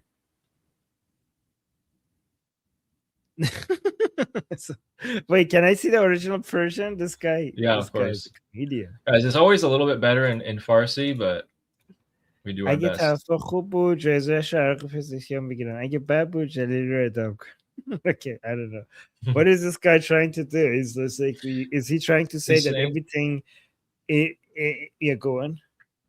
He's saying that he's saying that Ghalibaf has constructed this entire plan for the entire internal politics. And he has put his fall guys, the people who are to take the blame, and he's using one of the most Durka famous politicians in the entire country as his fall guy. Yeah. So that's so the it's general. It's basically heads I win, tails you lose. Yep. Either way, Ghalibaf has created a situation where he wins anyways. That's what they're saying, right? Yeah, that's what they're thinking. So pretty much Ghalibaf is rising in power to the extent where he's able to use pawns. Then we have this person, and this person is at the Persian Gulf Arab countries with some ura. He's saying, we must enter Kuwait on land and seize all of the US and Kuwaiti bases. After Kuwait, it's Saudi Arabia, Bahrain, and the UAE's turn. Once the world's oil is in our hands, let's sit down and negotiate and see how much we can get. Well done to Pezeshkian and Ghalibaf. They tricked Trump and took the money from Qatar. So this is a level of cope that the Islamic Republic supporters are generally in as well. Guys, let's invade the entire Middle East. Let's take all the Americans as hostages. Let's take all the oil hostage. Huh? Good job. We tricked Trump, guys. We did it. And we got money from... Nope. No one... Literally, None of the frozen assets of the IRGC was released. They didn't get anything, but they're being told they did. And generally, a lot of them, I promise you guys, if you guys aren't Iranian, if you try to talk to a Islamic Republic supporter, it's like talking to a brick wall. I'm not even exaggerating. It goes in one ear, comes out the other one. Nothing sticks. Do you really think that they could have done something like this, and the only reason why they didn't do it so far is because they didn't have this guy suggesting it? Like, this was an option on the table all the time, and the only reason why the Islamic Republic did not do it is because they were waiting for you to come and suggest it to them. Of course. Yes. Well, thank you. In fact, thank you for your suggestion. Arrest this man for treason, because where were you? Why didn't you say this earlier? You could have saved the Islamic Republic so much headache. Wow, this guy really did a disservice to, Islam. He waged war on Islam, actually, by doing this. Let's execute him. Yes. Yeah. Why didn't you tell us that this was an option? Why didn't we ever think about that? Invade the entire Middle East and what? Then we have this guy. Just do it. Like, what do we do? Just win. No, you know what you did? Like, hey guys, I have a better idea. Guys, listen to this. Islamic Republic, all of you, get a pen and paper. What if you do this? What if you decide to win instead of losing? Stop losing and start winning. Just don't lose. Just win. Wow. Amazing. There you go. Free of charge. Not only are they trying to go after Kuwait and UAE and Saudi, but a lot of their supporters are asking an excellent question. This guy's asking, why don't you hit Israel? Talking to the IRGC. Why don't you hit Israel? Armin, why don't they hit Israel? What happens if they hit Israel? Maybe because they want to live. Maybe because they're having night. Maybe because they're pissing their pants every single night about what happened in the 40-day war. Israel finding anybody that they wanted to, whenever they wanted to, and killing them, and they wondering every single night if they're going to be the next one, and them being terrified for 40 days straight, to the point where they're doing everything in their power so that they never have to experience that nightmare ever again. Maybe that's the reason. But hey, people in the chat are right. Please try. Please do. Let's try. I always say, Israel sitting like, oh, I'm itching to get in. Get me in. Let me in. One drone. Just a tiny drone. Anything. NFPV, anything. Just send me something. Give me an invitation card, please. This is what the IDF is feeling every day. The Islamic Republic leaders actually went back into their bunkers, save Araqchi. They came out for the funeral, knowing that Trump is not going to hit them after the assurances, and then they went straight back in, under their bunkers. They come out very, very sparingly. This guy's saying, yeah, why don't you hit Israel, IRGC? Why don't you hit the infrastructure of the countries where the missiles were fired from? And then he calls Ghalibaf and Pezeshkian traitors. He's calling his own leaders traitors. Oh, that's some spicy words that you're saying there. Be careful. Maybe I leak it to... Should I leak this message to the Islamic Republic? What do you guys think? Is that a good idea? Let's get his username here. Let's go, yep, IRGC police. He said that. Get him. And yeah, they pretty much have just major cope. Let me actually show you guys one more. This is a kind of wake-up message by this guy. So this guy, or lady rather, Zahra, is saying, he's responding to Siavash. Siavash said, guys, if they were giving concession, if the Islamic Republic gave concessions earlier, then we wouldn't even have fought this war. And Zahra is saying, Trump himself publicly said that he wouldn't even give Iran a single cent, that he would not let any money get to the Islamic Republic. Then he said they have to take control of the Strait of Hormuz, and then they would make the Islamic Republic pay for it. They would destroy the nuclear weapons program of the Islamic Republic, and so on. He said a lot of the things that were worthy of reformist ideals and Trump supporters' ideals. But now, some of you in this forum are saying, this time America will not be fooled by Israel and will give us a lot of concessions. This is what Armin said earlier. They think that Israel is the master and the United States is the slave. They think that Israel's tricking the Americans, which is also a weird perspective to have. I mean, wouldn't that make them the big Satan? Why does America get to be the big Satan then, and Israel the little Satan? You guys have to make up your mind. They conveniently change their narrative whenever they want. Yeah. For all my childhood in Iran, the Islamic Republic kept telling us that, oh, Israel is America's dog. Like now, all of a sudden, it's switched. Like, what the hell? Like, get your story straight. Pretty convenient. So close that. All right, let's give you guys some updates here that's happening in the Middle East. So Bahrain is being rocked by some pretty big explosions at the moment. Whether those are interceptors or direct hits is unknown. Kuwait is once again now repelling the drone wave. So they first get hit by ballistic missiles, which are faster. Then they get hit by the drones.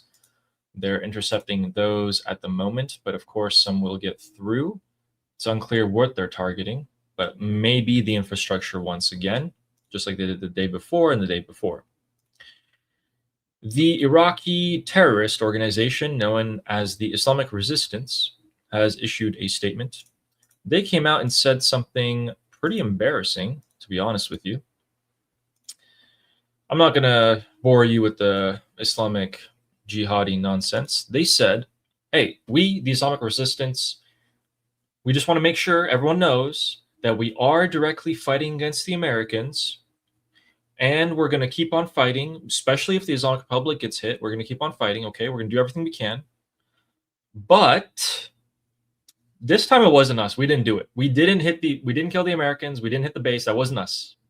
That wasn't us. So I just want everyone to know that. We do want to hit the Americans, but that wasn't us. We would never do that. Right, guys? Everyone knows that, right? America, don't come for us. Don't come kill us. We didn't do it. That's embarrassing. What did happen, though, and here's their jihadi statement right there in red, the color of revenge. But what did happen was that the Al Udeid base in Qatar scored a direct hit on it from a ballistic missile.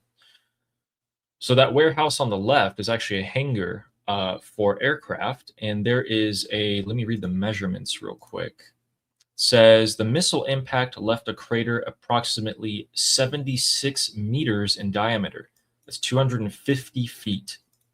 250-foot crater. So whatever was in there is probably pulverized.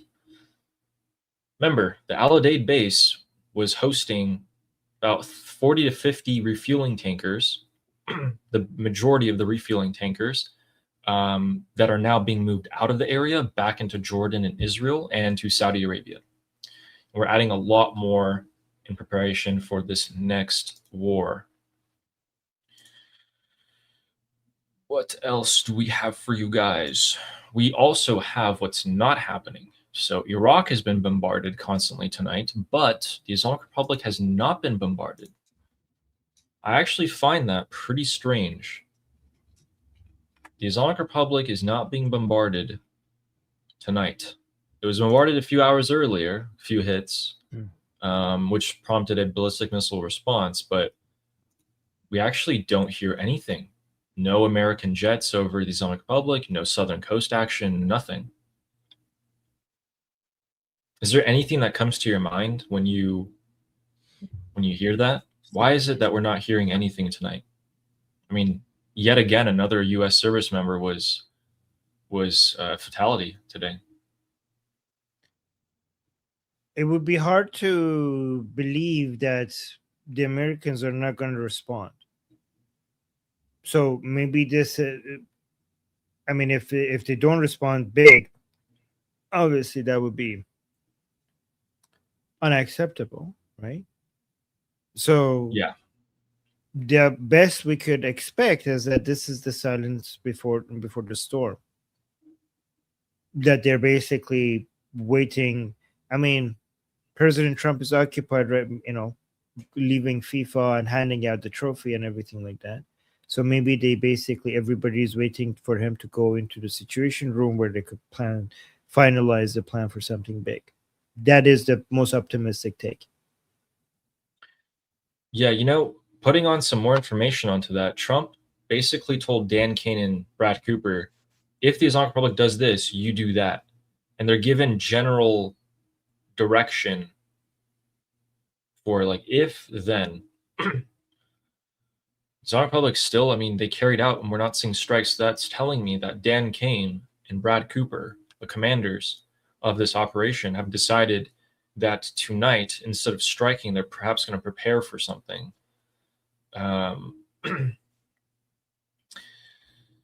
Another thing, if we go back to the Jordan base, we can see that. I'll show this to you guys. Here we go. So guys, let's take a look at the Jordanian base we showed you guys yesterday. So it's over here outside of Amman, the capital. And we showed you guys what the base's defenses look like, as well as the missiles themselves landing there. Here it is. Found it. So this is generally kind of like the defenses of the bases, and we showed you guys this. This is what the soldiers hide in. And according to someone who managed to get a hold of a soldier at this base right now, who chose to be anonymous, said that, yeah, actually, we basically have no defenses in terms of ballistic missiles or drones. The base wasn't designed with that in mind at all. But at the same time, a lot of people on base are very angry with leadership that we could have built defenses during all this time, these months, and we haven't. So we're actually not sure why leadership hasn't chosen to do that. And then he also said, and this was later confirmed, that the missiles fired by the IRGC were actually in part hypersonic. So at some point in their flight, they were hypersonic and they were able to maneuver mid-air, which is why the Patriot missiles weren't able to intercept them and why they landed some direct hits. Now, the direct coordinations inputted onto those missiles from the IRGC were those little huts you guys see in the back. Those are called CHUs or CHUs. They're like container-like storages for the soldiers to sleep in. And yeah, they offer zero defense. A lot of people in the military took a look around. They're very angry, not at why the missile was hitting there and not at why the interceptions failed. They're mad at how leadership chose not to build defenses over the past 5 months. That's what they're angry about. So hopefully we do see that U.S. troops are provided with more protection going forward. So that's 3 U.S. troops that were killed 2 days ago on that base. Another one was killed today, rather last night in the Middle East, in Iraq, as a result of a IRGC drone when they were trying to detonate it safely. This is the type of political pressure that's going to fall on Donald Trump if this continues. I mean, it's only a matter of time before these missiles land on these barracks again. And this time, you might not see a simple, few amount of casualties. You might see the worst case scenario. Because keep in mind, there's another dozen or 20 or so that are critically injured. Then there's a lot more who have brain injuries and shrapnel wounds, which are classified as minor. It's a dangerous line to play here in terms of Americans' lives the longer this conflict goes on. And for one, I would largely like to see it ended because everyone is suffering. So, the important thing about the Islamic Republic state media that we can show you guys here, I'll just put this clip muted. I'll just play in the background. I'll tell you what the guy's saying. So in this clip, I can show it to you if you want. I mean, no problem. But where'd it go? Okay, so in this clip, from the beginning, the Islamic Republic has done something a little bit different. They used to say that we, the Islamic Republic, are intercepting Zionist American drones and planes and missiles. All they do now is say, there's an explosion reported here. There's an explosion reported there. They don't even say we tried to intercept it because they have nothing. And that's a pretty interesting switch up, don't you think? That is interesting. That is crazy. That is a sign of huge defeat. That's a sign of huge defeat. That is a huge and admission. And by the way, people Yeah. notice that. Even the pro-regime people notice that. And they keep exposing it every time. Yep. That's great. With that, we have one more major announcement for today. So, guys, by the way, someone's asking, the United States has not launched any attacks tonight, which is quite interesting. Let me take that back.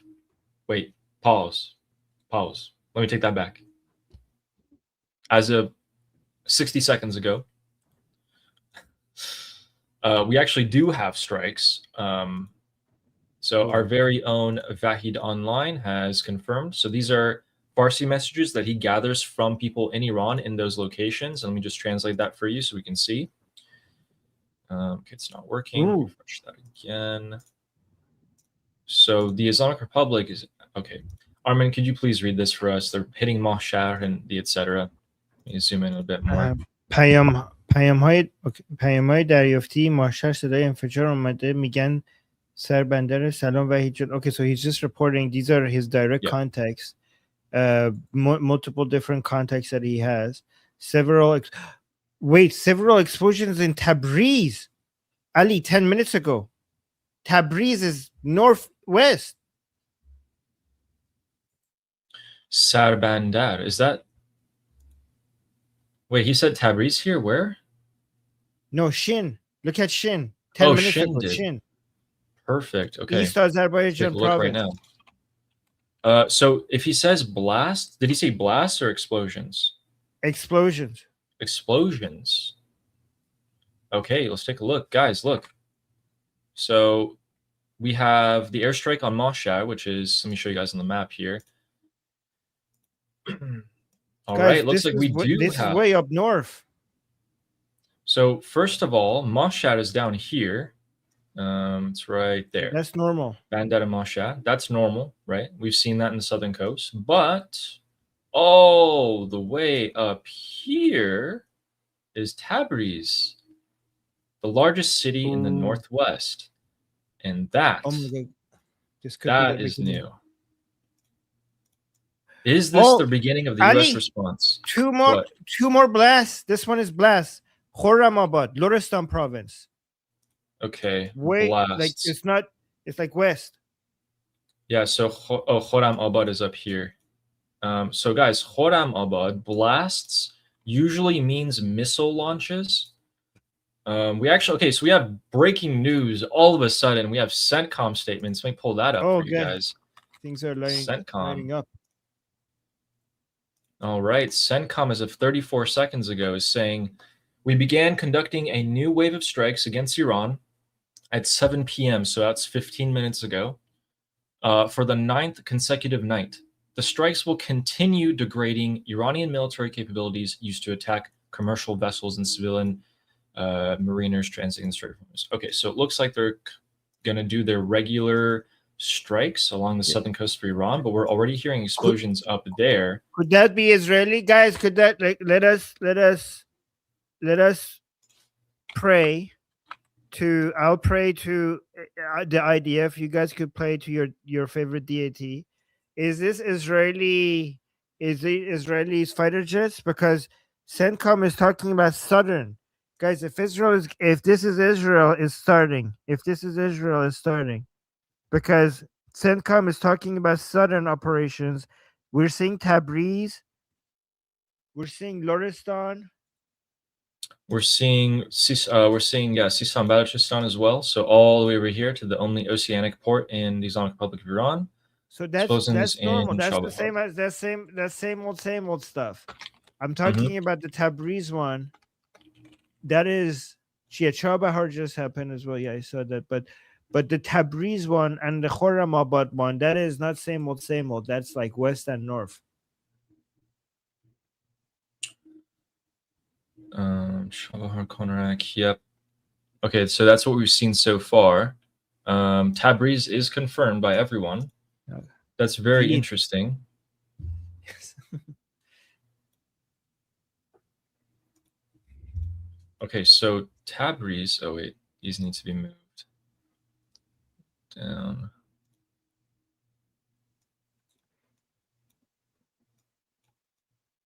Is this Come down. is this Okay, there we go. Israel? What are the chances? What are the chances this is Israel? I don't Yeah, know. I'm not I really don't know. sure. Guys, if Israel is moving in, we could be in for major boom booms. You know, I feel like it's not Israel. I feel like it's No? not. I feel like it's probably the American bases in Iraq and Jordan that have picked up for that.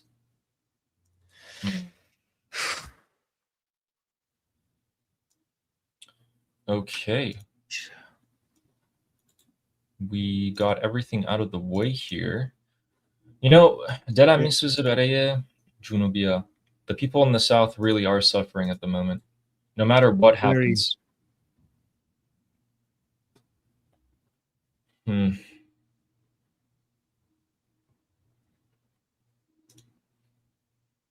Okay, so right at the tail end, we do see that the United States has started their strikes much later than usual.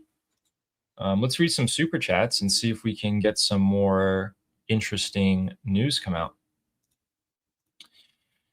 So, Carolyn, Texas has been a member for 1 month. Congrats on your member anniversary. Thank you for joining. Thank you. And Candace Christian also became a YouTube member. Thank you very much for joining. And Thank you. Kat Miowski, live OSINT feed, also became a YouTube member. She's great, guys. You should follow her on YouTube. She has the maps of the Middle East as long with their air trackers, so all the planes that are going on. She gives you guys updates. I'm pretty sure it's 24/7 actually. So thank you for joining. I'm Your Sensei says, what happens if the yuan becomes the new petro currency? Petro yuan. Okay, Yuan. let's just say it happens. Yuan? Yes. No chance. But no. Okay, guys, the yuan, the Chinese yuan, there is manipulated by their government. The Chinese economy is used as a political weapon. So whenever you have an economy that is a command economy and a currency that is weaponized for political purposes against other country, then your currency and your economy is not reliable for global trade at that level. So just hypothetically, if that happens, then it will immediately people would undo that because they need a stable currency that its price does not depend on the political decision of a central government. That's why yuan could never be trusted. Because guys, for yuan to become a petrocurrency or any currency backing global, so petrodollar and petrocurrency is not as meaningful as it used to be. So when we're talking about global trade, we're talking about everything. We're talking about chips, tourism, other services, loans, and petro, like not just petrocurrency, right? So the reason why yuan could not be relied on, so because this is a voluntary thing, like you can't force people to adopt the yuan. Like you can't, no government could come and like, hey, you have to do yuan. Like people would immediately convert it to the USD because USD is the reliable currency. So if the euro could not replace the USD, why on earth do you think the yuan would be able to do so, given how much is manipulated and how much is weaponized for political reasons? There is no way that big industries would rely on it, as it's not as liquid, it's not as reliable, it's not as stable. It would not be able to replace the USD. Yep, and thank you for that question. Quick update. They are still hitting Chabahar, so the southern coast. A couple places are being hit. It's still, as of right now, not that extensive, but perhaps CENTCOM is going to conduct a longer duration of strikes. Iraq is also being hit by the Islamic Republic, the northern Kurdish opposition headquarters of Erbil. So we'll keep an eye on that. And the Persian American saying, "Sorry, Armin, Spain won."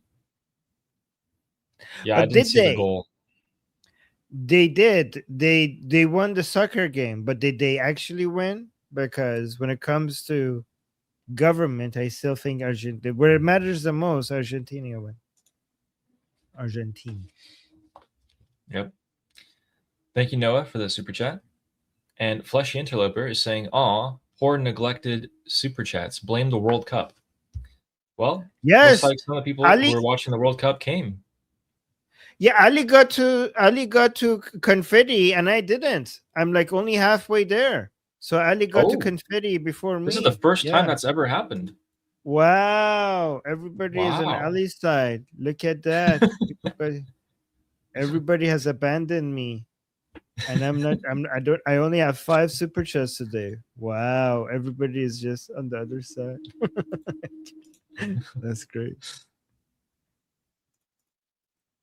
Guys, Ali's Armin's doing chat. regime Come on. change. Armin's chat. Ali is doing regime change. And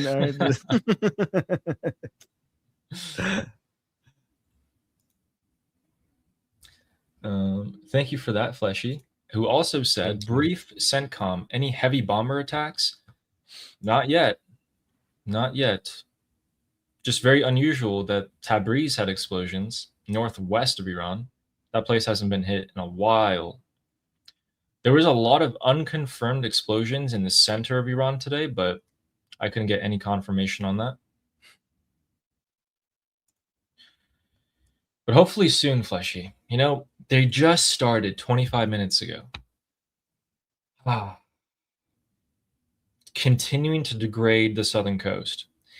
It's not surprising that the explosions are decreasing in intensity, because if you're actually hitting important targets, well, they're destroyed. You got less of them left. Thank you, Fleshy. And Rafi is saying, "Love you both. As an Israeli, I'm ready to stay in a shelter for weeks if it means this regime is gone. But shouldn't Iranians in the US and Prince Pahlavi also put more pressure on Trump?" No, I actually don't think so. He's doing the pressure that the Iranians are putting on Trump is very negative that I've seen. It's very much like, why aren't... Well, not all of, let's not paint them all with the same brush. There's so much love for President Trump among many Iranians. So much love. Mm-hmm. There's some people who are desperate for more support, which is justified, and they're angry and they're frustrated. But there's also so many Iranians that adore President Trump. It's both of them exist. Yeah, exactly. I don't think we should put pressure on Donald Trump. I think we should encourage him. But the pressure that I see is it's not helping people in Iran. You should not be negatively criticizing someone. If it's constructive criticism, that's fine. If you're just hating on Donald Trump, that's not fine. You know, positive feedback is always appreciated. I think people need to remember that President Trump, no president in you, even if it's less than what you wanted, it is still bigger than we ever expected, and it's still bigger than any president ever in the history of United States. it is better than whatever any Democrat would have done. And also, it's not yet over. It's not yet over. Yes, it is not over. In fact, the strikes tonight are just beginning. Keep in mind, here's what's interesting. Oh, sorry. Let me say something else about this too. Rafi, who says, "I'm ready to stay in a shelter for weeks if it means the regime is gone." Yeah, thank you. And also, First of all, you're doing your children a service as well by having this threat gone, and largely the world as well. So thank you, Rafi. I just want to say, Rafi, you and every Israeli who says that, you have no idea how much that means to us. Like, this message, I constantly report this type of message on the Iranian show, and you have no idea how well received this is. So many Iranians have seen Israelis saying that for Iran being liberated, they are willing to go and stay in their shelters for as long as it takes. And this is why the Iranian people love Israelis. Like, you have no idea how well received these messages are. Thank you. And I don't know, we don't deserve you. You guys are amazing. Like, can't wait for us to get to a place where you guys see that it was all worth it. And I appreciate you, Rafi. I really do appreciate you. Thank you for saying that. Yeah, thank you for that. The next super chat is from Sarah Ocean saying, AA, Ali and Armin Anonymous. Hi, my name is Sarah, and I get cranky when I miss the A2 analysis 2 days in a row. Missed you guys. Love this show. Oh, thank you. Well, yeah, it's very noticeable, Sarah, when you're not here. But it's very noticeable. So thank you for being here when you can. Thank you, Sarah. I've been trying to get all of the important news and analysis in the first 20 minutes, so you guys can make sure to watch this show, and we will discuss the further nitpicky analysis points going on, and then we have the Islamic Republic supporters I can't speak section after that. So Sarah, make sure you watch the beginning, and thank you for the super chat. So Lectivist is saying Argentina lost, so USA and Israel better boom my mood up. Oh. Oh, I'm sorry, guys. Yes. Yeah, we got the next match coming up. The final. Maybe not the final. Maybe this is the semifinals that we're about to head into. But I feel like it's pretty high up there. But was this not the last game? Oh, I mean, like Iran versus Israel or Iran versus the USA is the next game. But I don't know if it's the final game. It's probably the semifinals. Well, not Iran. There's okay. Sorry, Islamic Republic. You're right. Thank you, Selectivist. I hope so too. And Rafi is saying, another Rafi, saying Qani equals Cohen. Who's Cohen? Yeah. Cohen was oh my God, you should go watch the movie about it. Cohen was a spy, Israeli spy. He's a great hero in Syria that managed to get into the highest ranking of the Syrian government and give so much information to the Israelis. And he saved so many people's lives. Israel managed to get the upper hand in war because of his intelligence. Eventually, the Syrians figured out who he is, and they tortured him so much, and they killed him eventually.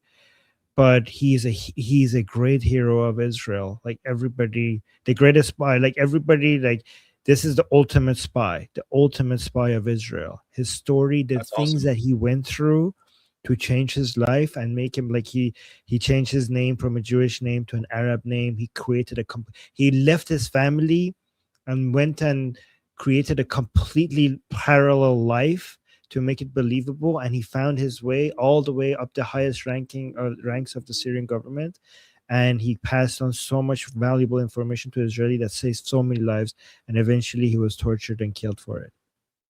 Yeah, Eli Cohen. Rest in peace. That's awesome. And thank you for that super chat. Well, we don't know if Connie is the Eli Cohen in Iran right now. We don't know. It would be funny if it's him, but we do know for a fact that there are a lot of Ali Cohens right now within the Islamic Republic. There are a lot of them, not one, not two, but so many within the regime at the highest ranks. Yes. There are infiltrations. Thank you for that super chat. I didn't know that. Yeah, thank you. And Fleshy Interloper saying Saudis scared of a good slapping. Ooh. Yeah. Their foreign minister, their ambassador to the Islamic Republic got slapped around by a nobody, by the way, by just a random airport officer. That was good. In front of his wife and kids, you know. Then he comes on TV and he's like, yeah, I took it like a good boy. Thank you, Fleshy Interloper. Wait, before you go to the next one. Yeah. No, before you go to the next one, Omid is saying Eli Cohen, they should make a movie about him. They have. It's called The Spy. Who plays in it? Somebody important. Yeah, I forgot his name. Someone's saying, didn't Sacha Baron Cohen play Yes. Eli? Okay. Yes, Sacha. Yes. Pretty. Yeah. Okay, maybe I should watch that then. Maybe tonight. Thank you guys for the suggestion. And Fleshy Interloper is saying, finally, Alligrams. Yeah. Yeah, that's the general mood of the Islamic Republic supporters. Still blaming each other, fighting each other, and wondering why they're in the situation that they're in. Like they didn't warmong for decades. And Fleshy Interloper is also saying, Armin's art of war is don't lose.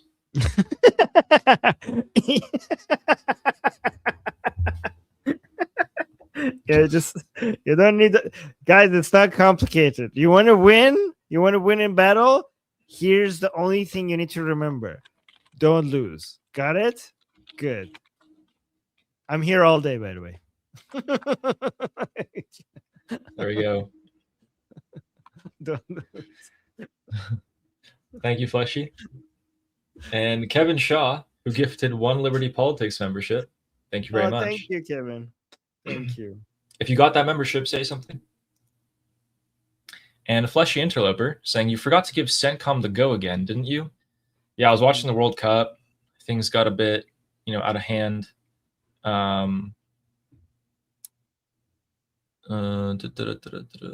Okay, yeah. They got out of hand. I'm sorry. But hey, they started. You dropped the ball, Ali. You dropped the ball. You know what, actually, though? Fleshy, you should be happy about this. If the strikes, this is the 9th night in a row, if the strikes are less in intensity, you know what that means? They actually did their job. They picked important targets, and they're not hitting the same radio tower 15 times in a row. They're running out of important things. Thank you for the super chat. And the Persian American is saying maybe Jordan is retaliating. Highly doubted. One of these Arab countries finally growing a spine. No. Nothing is impossible, but some things are impossible. Okay. Yeah, thank you, Noah. We hope that, yeah. And Fleshy Interloper is saying, there you go, Sarah. Yeah, Sarah's back after 2 days. Yes. Our hype woman, hype sister. Yes. Thank you, Fleshy. Yeah, I need Sarah to message me once every while, and tell me you got this, Sarah, man. You're doing so good. We love you. We support you. Throughout the day. That's what I need. Yeah. Yes. Confetti. And yes, this is confetti. This is confetti. Yes. Thank you. Did you get confetti? This was on Ali's channel before on my channel, which is interesting. Yeah. Did you get confetti? Yes. As soon as I said what's happening, people rushed in. I was super chat came after super chat. People were like, "Oh, let's get Armin to 10." I'm like, "Oh my god, thank you!" And I was messaging them. I was like, "You guys are awesome, thank you." But yeah, thank you guys. You guys are sweet. It's a great chat. It's a great community. Yeah, you guys were so nice. Ooh, I just got reminded of a good point. Okay. Thank you, Fizz Engicist. Really appreciate you. And Ida is saying, hey, just started watching the stream. Is the world ended yet? And you are both AI planted in my brain? Yeah, it's a dream. It's a dream. I know having an AI, dreams Oh. is Ida's fantasies. Like, guys, look at Ida's profile Right. picture, okay? That puts a Dreaming different spin about on it. having dreams about AI visiting you is part. Look at this. And she says, like, she tried to sell that to us as I'm just communicating with this AI person. But that's way too romantic. Like, that's yeah. Ida, you're not fooling us. I know what you're doing over there. So this is Thank you, Ida. yes. Appreciate you. And real quick, I just want to show you guys something, especially if you're an Iranian. This is iShow speed. No. Let me put this bigger. Verify this. Is iShow speed. Huh? Are you sure? I did. Yeah. This is iShow speed at the World Cup. And on his white coat, he has the FATALITY, which is what? You guys. Are you kidding me? Is this real? Can somebody triple check? This is the Zoroastrian symbol. You have your hand. I always forget. The hand up is for it's a continuity of life or something like that. I keep forgetting. And the ring is like the circle of life. What anyway, is it? I'm sure someone in the chat knows. Is the number one Zoroastrian symbol? Is he turning? Why is he wearing it? Is he going Zoroastrian? Or is no, he I think he just Iranian probably has people? some like Iranian friends or maybe chat. Maybe someone in his chat told him like, hey, I just donated like all this money. Like, please wear this at the World Cup or something like that. He's probably the biggest streamer in the world. Yeah, so this is a big deal. If he's wearing it in support of Iranian people, this is a big deal. So guys, I know a lot of you who are above 15 years old might not know who he is, but he's big. He's really big. Yeah, and it's very Iranian. This is very Iranian. This is very Iranian culture against Islamic culture. Yeah. So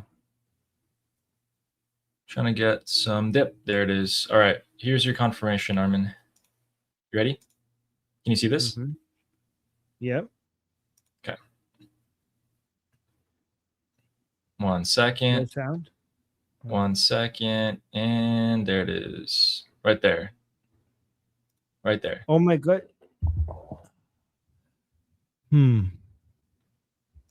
Yeah, it's kind of hard to see because it's white, but you can see that the imprint or the the pin right there. It's right there. Let me also do my own investigation. Oh yeah, look, it's much more clear here. Could it be something else that they use AI to edit it? Something that looked like a... No, I highly doubt it. Let's just be skeptical until we see some more confirmation. Because I'm seeing some pictures and it's not there. Guys, I'm always very skeptical about everything. Is that let me know if it's too much. No.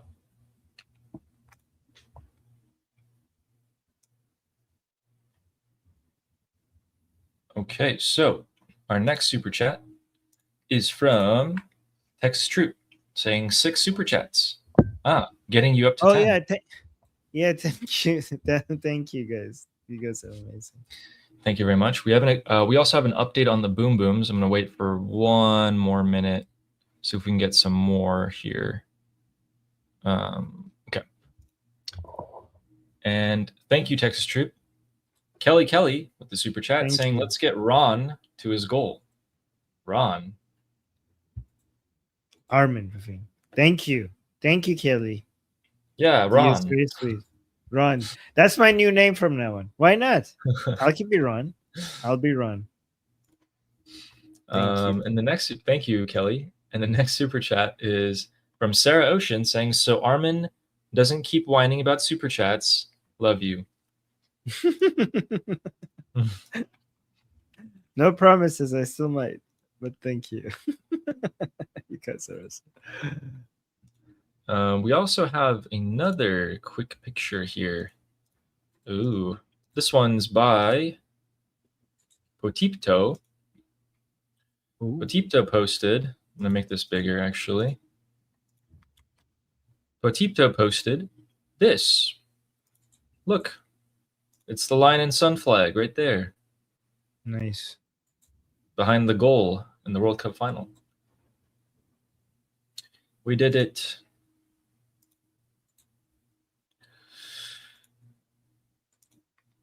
And our next super chat is Amir, who said 7 for good luck.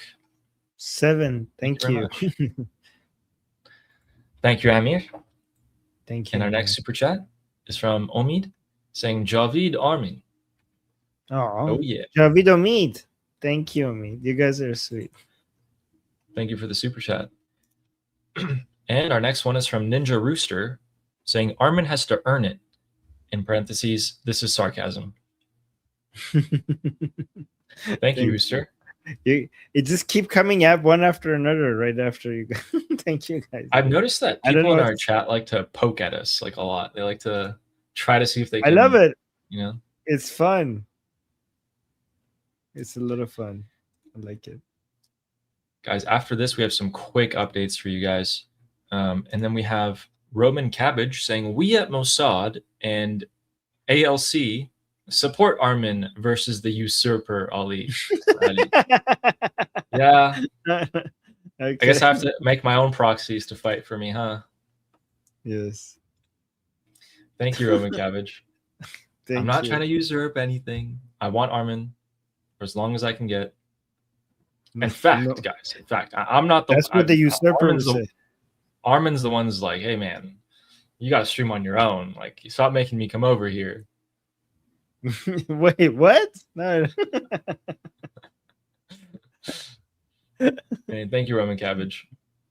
Thank you. And J.M. Peterson is saying, "I'm here. You were my first link to Iran with Goldie. What a great way to get introduced. Thank you for being here. Yeah. Thank you for still being here. It's been a while." And the Eden fam is saying, "I'm hoping the bombing near the Strait is a feint to draw the IRGC away from the north, and we airdrop in SEAL Team 6 near Tehran to wipe out their leadership." You know, it's a little simple, but it might work. Yeah, I mean, you have a point, because almost every attack is a potential misdirection. Every attack is a potential misdirection. So it does make sense. Yeah. We'll hold on to that. And if that comes true, we're going to come straight back here. Thank you, the Eden fam. And Steak and Beans is saying Eli Cohen was convinced the Syrians that the Israeli Air Force can see the bunkers from the air, so they should plant the huge eucalyptus tree to cover them. Told the IAF, whenever you see eucalyptus trees, drop your bombs. Wow. Did he actually? Were they that dumb to fall for that? Wait, that is pretty cool. I mean, I get it, right? It's like, it's build some trees, get some cover on the bunkers, but then if you're building eucalyptus trees only over the bunkers, then yeah, but that will only work in the favor of enemy if they knew that this is what they're doing, right? Yeah, and I'm sure the Israelis would have figured out eventually. They hit enough bunkers, be like, "Oh, look at the pictures." That's a pretty good idea. Thank you, Steak and Beans. Okay, maybe I should watch it tonight. Who knows?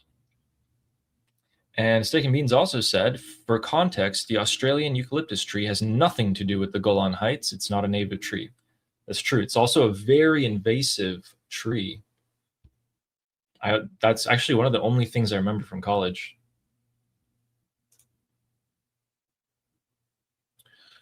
Oh, okay. But thank you for that. And James Moore is saying, Armin, I was taught to always be skeptical and to question everything. And when I did, I had to touch my toes in the principal's office. Touch your toes in the principal's office. That was it's a punishment? Isn't that just yoga? I mean, I guess it depends on how long you stay there, right? Yeah, this is why I don't understand school punishments. You did something wrong, and for punishment, you need to exercise. Like, aren't we like do push-ups? You need to do 50 push-ups. Like, isn't that what you're supposed to try to do anyways? Like, I don't understand. So you get for punishment, you get stretching and exercise. Wow. Okay. Sure. It's free to save some time. That's a good no, please don't make me be don't make me be more healthy. No, anything but that. Thank you, James. And Steak and Beans is saying Ron equals happiness in Hebrew, and it's a common name. Oh. Oh. Well, there you go. There's your Hebrew name. I have a Hebrew name, guys. Yeah. Thank you. Thank you, Steak and Beans. And Ida is saying, Ali and Ron, revenge will be served cold. One of these days, guys, one of these days, you will not see it coming. The laughing emojis. Oh, no. She's going to send her AI. She's going to send her AI boyfriend after us, Ali. Oh, no. Anything but that. No. Can we just call Armin Ron from now on? No.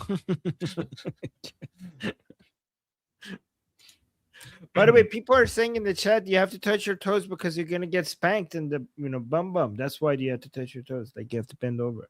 Apparently, that's what the person. Isn't that like a crime?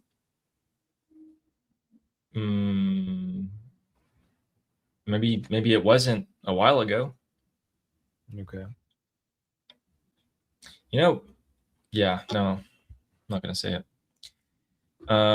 Okay, so here are the updates. We have. I'll give you guys the preliminary confirmed ones first. So unconfirmed is that ships are being targeted off the coast of the United Arab Emirates, and there's explosions right now hanging out over. The U.S. Embassy is supposedly being targeted. I don't know how they're differentiating that's being targeted, but essentially the capital city of Bahrain, Manama, is being targeted right now. And then we also have confirmed explosions more alongside the southern coast of Iran. But they're less. They're way less than we've seen a few nights ago. So here's the thing that I've really thought today, based off of what the information we got from tonight's strikes and the strikes from last night, is that Dan Kane and Brad Cooper are the commanding officers for this operation, and they are setting themselves up for the next operation. The way they're doing that is they're actually going against or for important targets, and they're running out of them, and they're being successful. That's why you're seeing the decrease in intensity of the strikes, which also signals the start of the new operation. If you're done with this one, do the next one.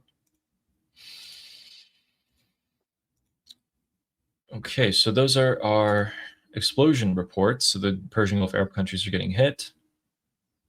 More explosions in Mashhad. Yeah. Okay, gotcha.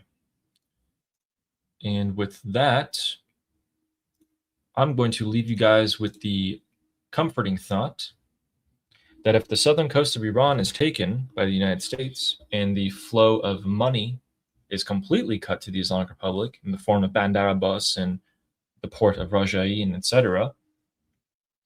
Not only does the Islamic Republic have less money to feed its own proxy groups, its own internal IRGC repression forces, but it doesn't have money to pay any remaining terrorists to come and kill Iranian people the next time. We've been saying that for a long time. I just wanted to remind you guys about that, because I thought about that for no reason. And our last super chat here is from James Moore, clarifying. He said, about touching his toes for punishment, he said, it wasn't when I went to school, and I recall the first time. It wasn't a crime when I went to school. Questioning, and I recall the first time why it happened to me. I questioned miracles in the Bible. Armin. Armin's going to resonate with that one. Catholic school was great. Extreme sarcasm. Armin, we could do a stream with all the bad religious school stories. Ooh, I have some. So I was kicked out of class for okay, so can I? So here's a question I asked, and we in Iran we have something in between elementary school and high school. It's called Rahnamai. So it's basically there's an in between, right? So that was middle school. Yeah, okay, middle school. So I was in middle school, and we had a teacher that specifically teaching us religion. So you have literature, you have math, you have science, but you also have religion, the religion class, and for some reason a separate Quran class. But anyways, so in the religion class, our teacher was an actual mullah. And in the earlier parts of the term, he told us that Ali, Imam Ali, the first Imam of Shia Muslims, he at one point had a spear or an arrow in his leg or something. I don't know if it was a spear or an arrow, right? And every time they tried to pull it out, it was so painful that he would shout and he would not let you pull it out. So they went to Muhammad and asked Muhammad, what do? We have to pull this out. I think it was like the remaining of a spear, like and we have to pull this out, but it's so painful that he wouldn't let us do it. And Muhammad said, aha, I have a solution. Wait for when Ali is praying, when he's doing his salat, right? Because when Ali prays, he gets so focused on God, he goes in this trance, and he's so connected with God that when you're pulling it out, he's not going to feel it. He's not going to even notice. And they waited for him to be in salat, and they went and they pulled it out, and he just continued praying. He didn't do anything, right?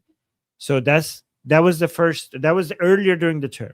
And then a few months went by, and the same teacher had a different story about Ali. Okay, and I put 2 and 2 together. Nobody else put 2 and 2 together. He came up with a story. He told us the story of Ali again. And he was praying. He had so many stories, but people just forget their stories. He had another story. He said Ali, the first Imam of Shia Muslims, he was in the mosque and he was praying. And this is at the time that he was the 4th Khalifa. And he was praying, and then this poor man comes into the mosque. This beggar comes into the mosque, and he said, anybody poor, I need money. Anybody, please, I'm poor, give me some money. And then everybody in the mosque was ignoring this man. Nobody was paying attention. But then he was passing Ali, and he was saying, please, somebody help me. And Ali, you know what Ali did? He took off his caliphate ring, the ring that you put on when you are the caliphate. This is the ring that you put on the caliphate, because he noticed that nobody was giving him any money and supporting him. The ring that you get for being the caliphate, he took it off, and in the middle of the prayer, he put the ring in the palm of his hand. So when he said that, I immediately raised my hand, and I said, how's that possible? And he was like, what do you mean? I was like, you told us earlier, another story a few months ago, that Ali, when Ali is praying, he doesn't notice anything. You said that he doesn't notice his environment. He doesn't even notice the pain from the spear being pulled out. I immediately went like, I did a Hermione.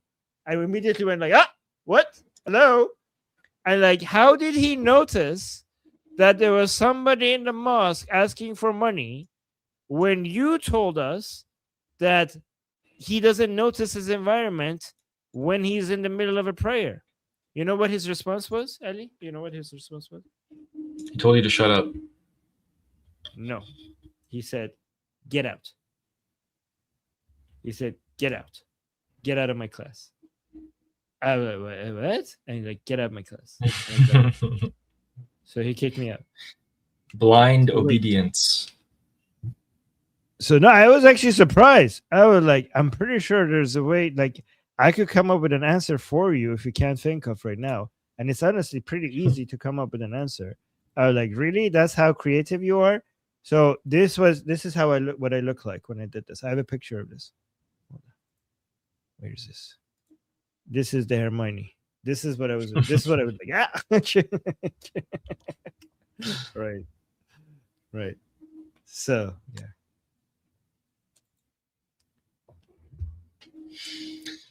Yeah.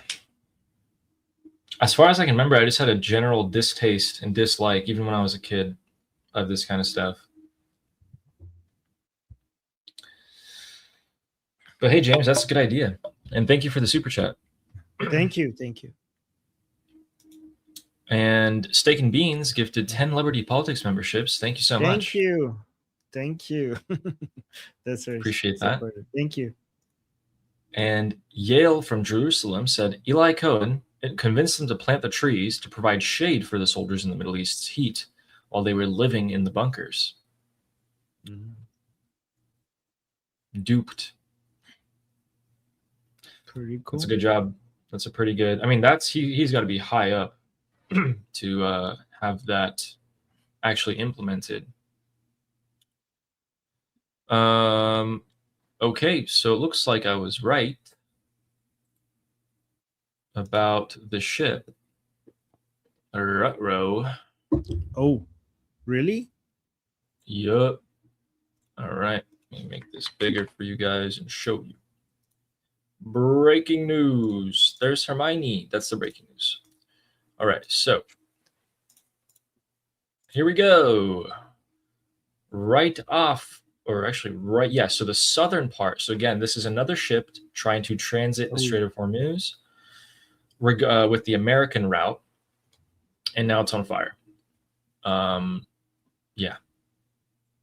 Wait.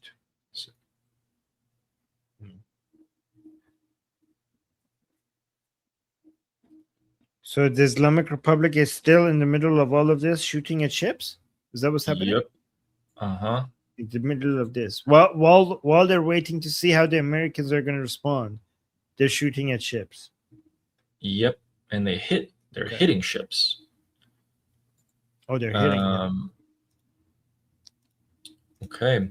There's some preliminary reports about Gaza right now. Looks like sirens are sounding in the Gaza Strip. Why that's happening, I'm not sure. But let's see. Yep. So this is literally just 8 miles. This ship was hit 8 miles off the coast. The vessel's on fire. They can't confirm for sure, but this comes after I told you guys I'm hearing blasts in the Strait of Hormuz. So rockets and missiles being fired from the Islamic Republic. And then we see that the ship actually did get hit. All right. We have another super chat from Ida saying, "Mashallah, the wonders of Islam. You see?" Oh yeah. Yes. So see, Ida gets it. Here's like the wonders of Islam. That's easy way out. That's the easy way out. Here's how I would answer. I would be like, well, obviously he was connected to God, and God cares about poor people. So when God noticed that this poor people needs Ali's help, he just brought Ali's attention to the poor man's need. Easy, done. Guys, when you guys have magic on your side, Everything is doable. Okay, it's us materialists that are bound by the laws of universe. Okay, when you have magic on your side, you could explain away everything. It's just magic.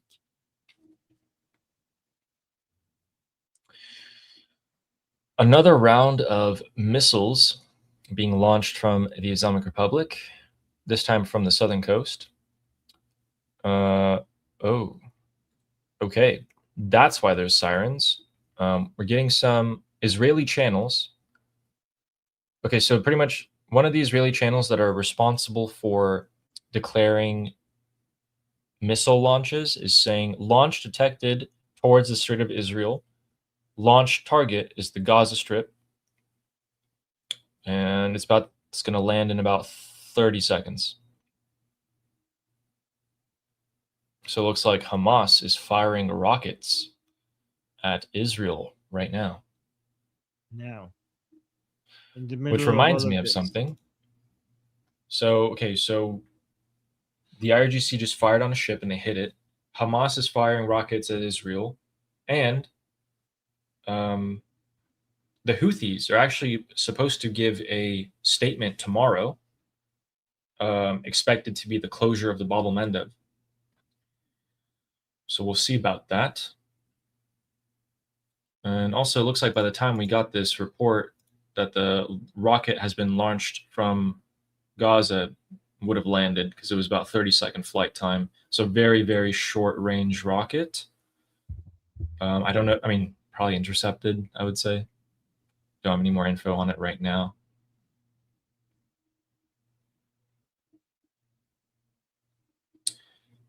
And now we're seeing, oh, you know what? That's the third time tonight that is a false alarm.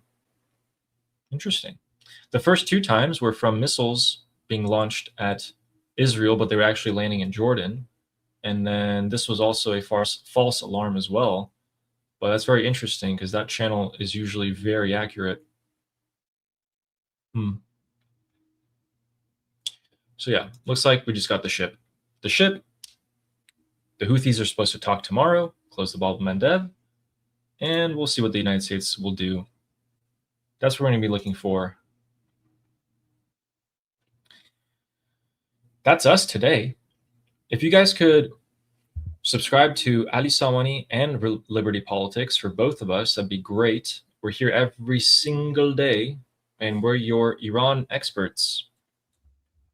I will put the link to Ali's channel in the chat, my chat, and I will put the link to Liberty Politics in Ali's chat for people who are new there. So that's my Liberty Politics is my channel. You guys could subscribe to that as well. Also, the Monkey is going to go live soon, focusing on American politics, I think. And I'll put the link to his stream in the chat as well. You guys could go check him out. He's probably going to go live soon. And yeah, and also guys, make sure you check out our discussion group. Ali will be there once every 3 days, and it's free to join and free to talk to Ali when you guys want. And the link to that is in the QR code. The link is in the description. The link is in the chat. The link is in the bio section of Liberty Politics YouTube channel. So yeah, Ali is there. Yes, I'm there on a day. Yeah, I'm there every day. Ali is there once every 3 days. You could look in the calendar section and see when our group calls are, when Ali's group calls are, and go talk to him. He hosts his own segments. So yeah, check that out. We're always there talking to people.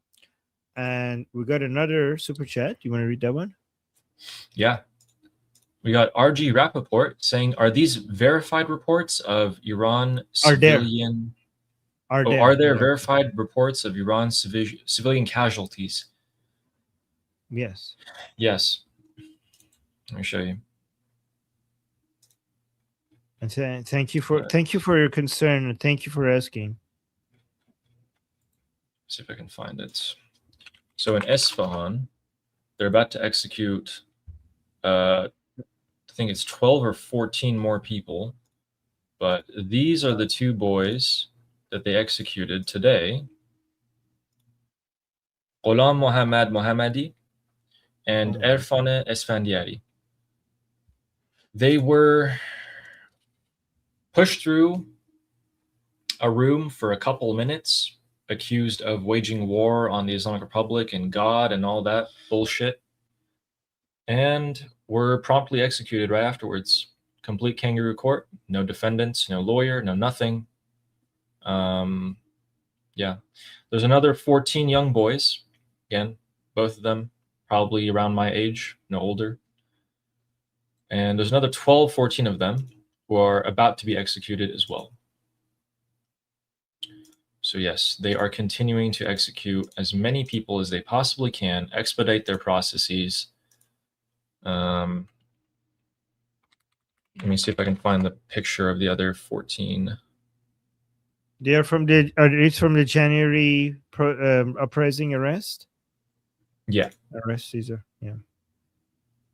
These guys, their crime, so-called crime, was being in the uprising for freedom. Oh Yep. no, I remember I think I know the guy in the bottom right. I saw his first confession. Yep. That guy on the bottom right is very young. I don't even think I think he's like 17 to 19 years old. And they forced a confession out of him, and the video's there on the internet. You can go see. He's terrified. He's 17. So yeah, he's 17. He's terrified. They forced a confession out of him. 3 grown men standing over him after beating him. And yeah. Oh my god. Guy, I saw the first confession of the boy in the bottom right. It's heartbreaking. It's absolutely heartbreaking. Yeah.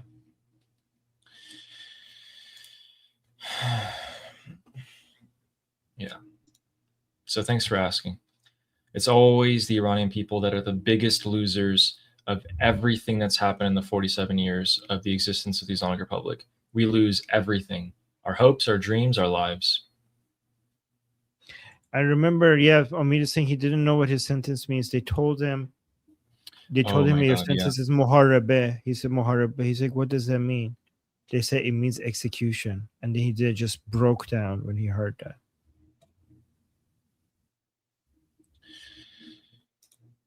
Yep. No, you see. Might as well give you guys the last updates here.